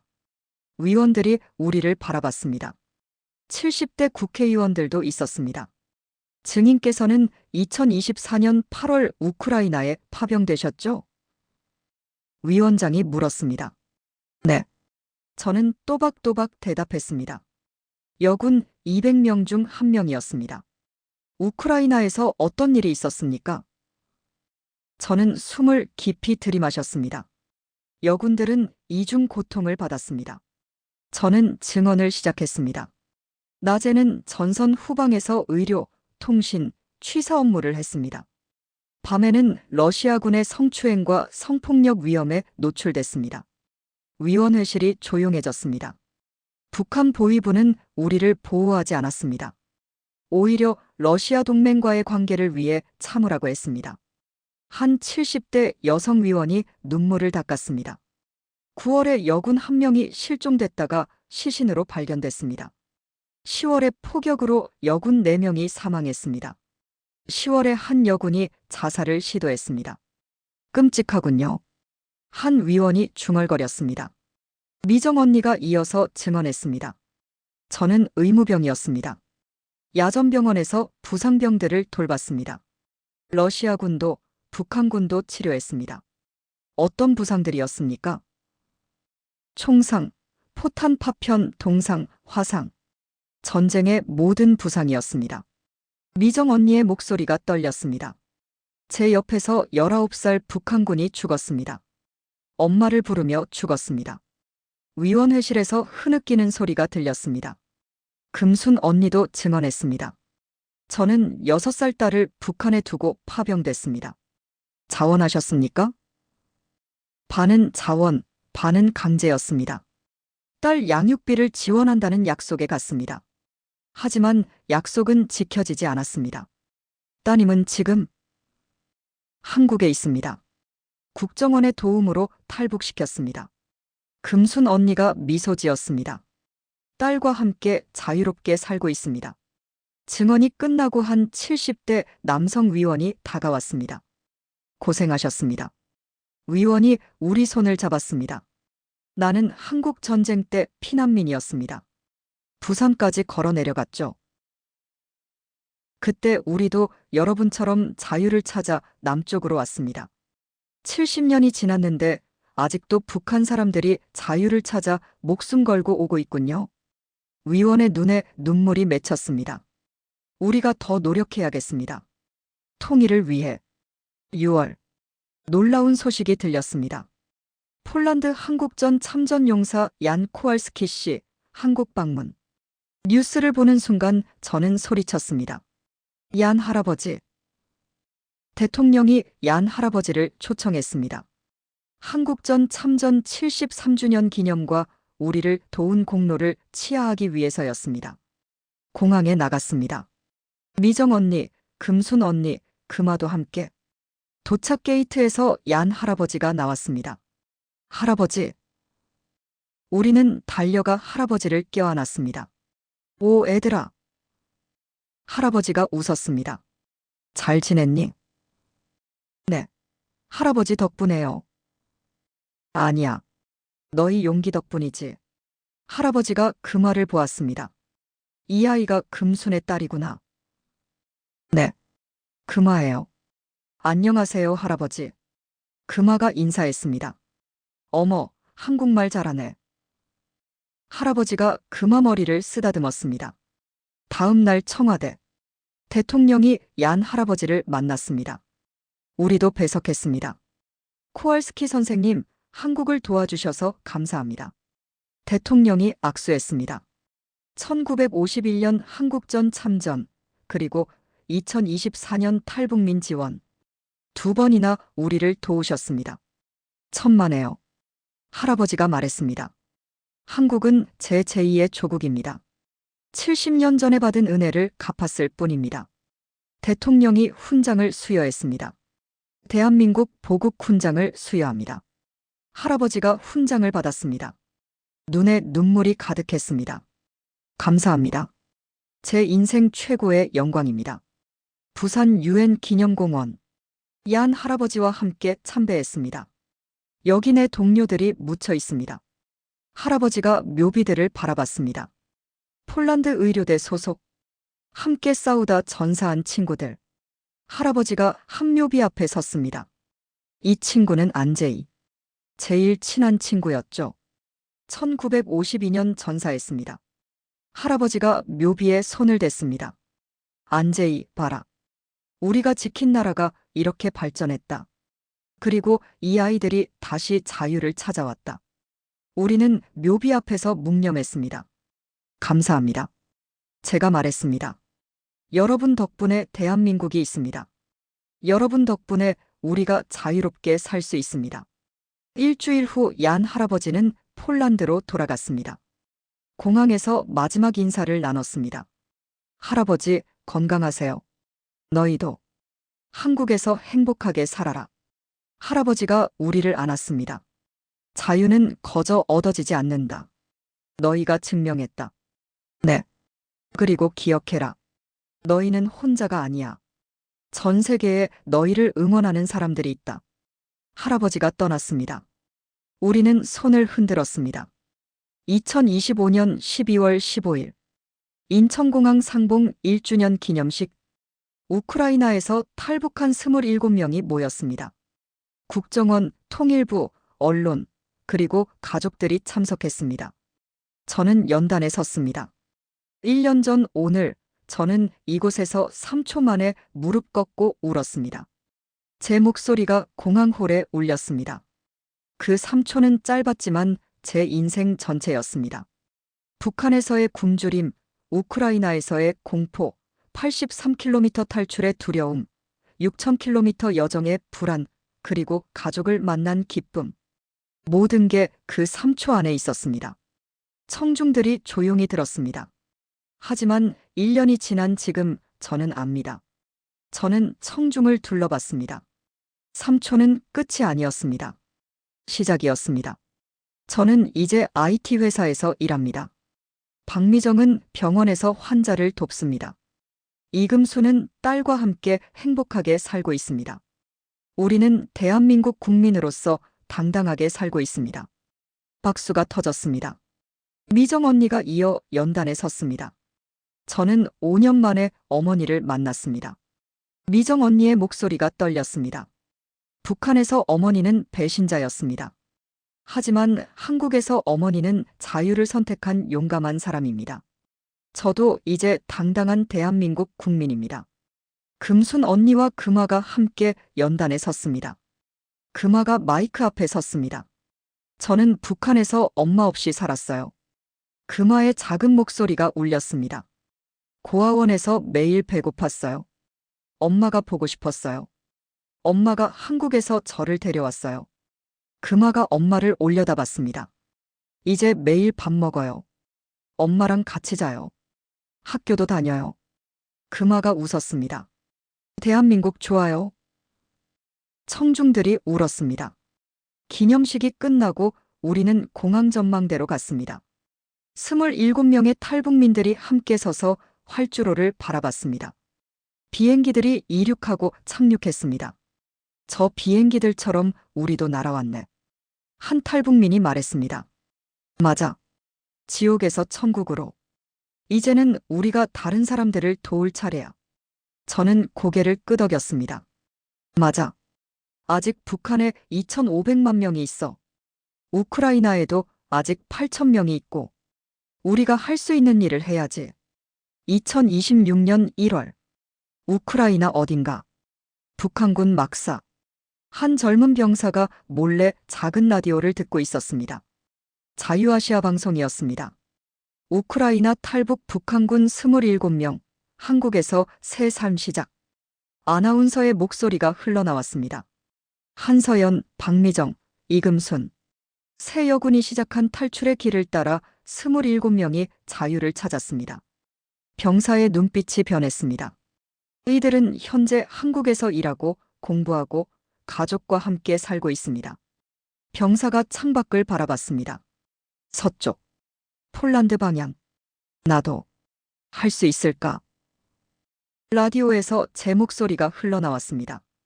우크라이나에 있는 동무들에게 말합니다. 병사가 라디오 볼륨을 높였습니다. 자유는 선택입니다. 두려워 말고 선택하세요. 우리가 한 것처럼 대한민국이 기다립니다. 여러분의 가족이 기다립니다. 자유가 기다립니다.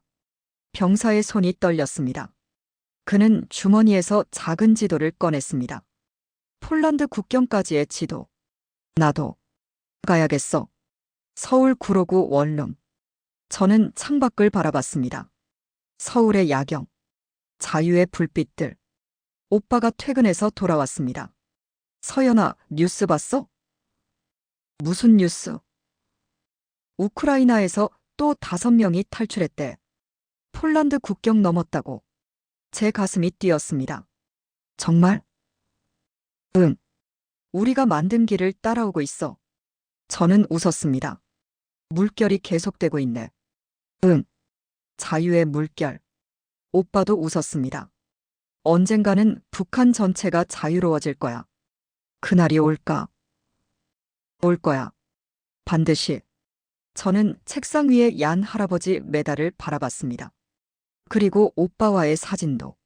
오빠. 응? 우리 행운아야. 그래. 우리 행운아야. 창밖으로 비행기 한 대가 날아갔습니다. 어디론가 가는 비행기.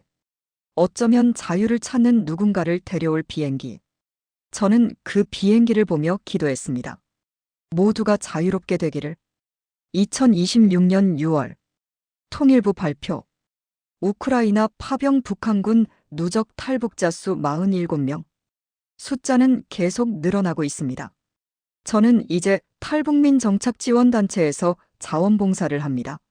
새로운 탈북민들에게 제 경험을 나눠줍니다. 처음에는 힘들어요. 모든 게 낯설고 두렵죠. 저는 그들에게 말합니다. 하지만 포기하지 마세요. 시간이 지나면 적응돼요. 여기는 자유의 땅이에요. 그들의 눈에 희망이 보입니다. 당신들은 용감합니다. 자유를 선택했으니까요. 특히 70대 독자 여러분께 이 이야기를 드립니다. 70년 전 여러분은 전쟁의 폐허에서 시작했습니다. 아무것도 없었습니다. 배고픔과 가난뿐이었습니다. 하지만 여러분은 포기하지 않았습니다. 땀 흘려 일했습니다. 자식을 교육했습니다. 나라를 일으켰습니다. 세계 10위 경제대국을 만들었습니다. 그 나라가 지금 북한 청년들이 목숨 걸고 오고 싶은 나라입니다. 여러분이 만든 기적입니다. 한강의 기적. 그 기적이 계속되고 있습니다. 이제는 통일의 기적을 준비할 때입니다. 한 명씩, 한 가족씩 자유의 물결이 퍼져나가고 있습니다. 언젠가 그 물결이 압록강과 두만강을 넘어 북한 전체를 덮을 것입니다. 그날을 위해 우리 함께 나아갑시다. 끝까지 들어주신 따뜻한 마음을 가진 여러분이야말로 진정한 애국자입니다. 이 이야기가 더 많은 사람들에게 전해질 수 있도록 구독으로 동참해주세요. 우리가 반드시 알아야 할 이야기들을 또 소개하겠습니다.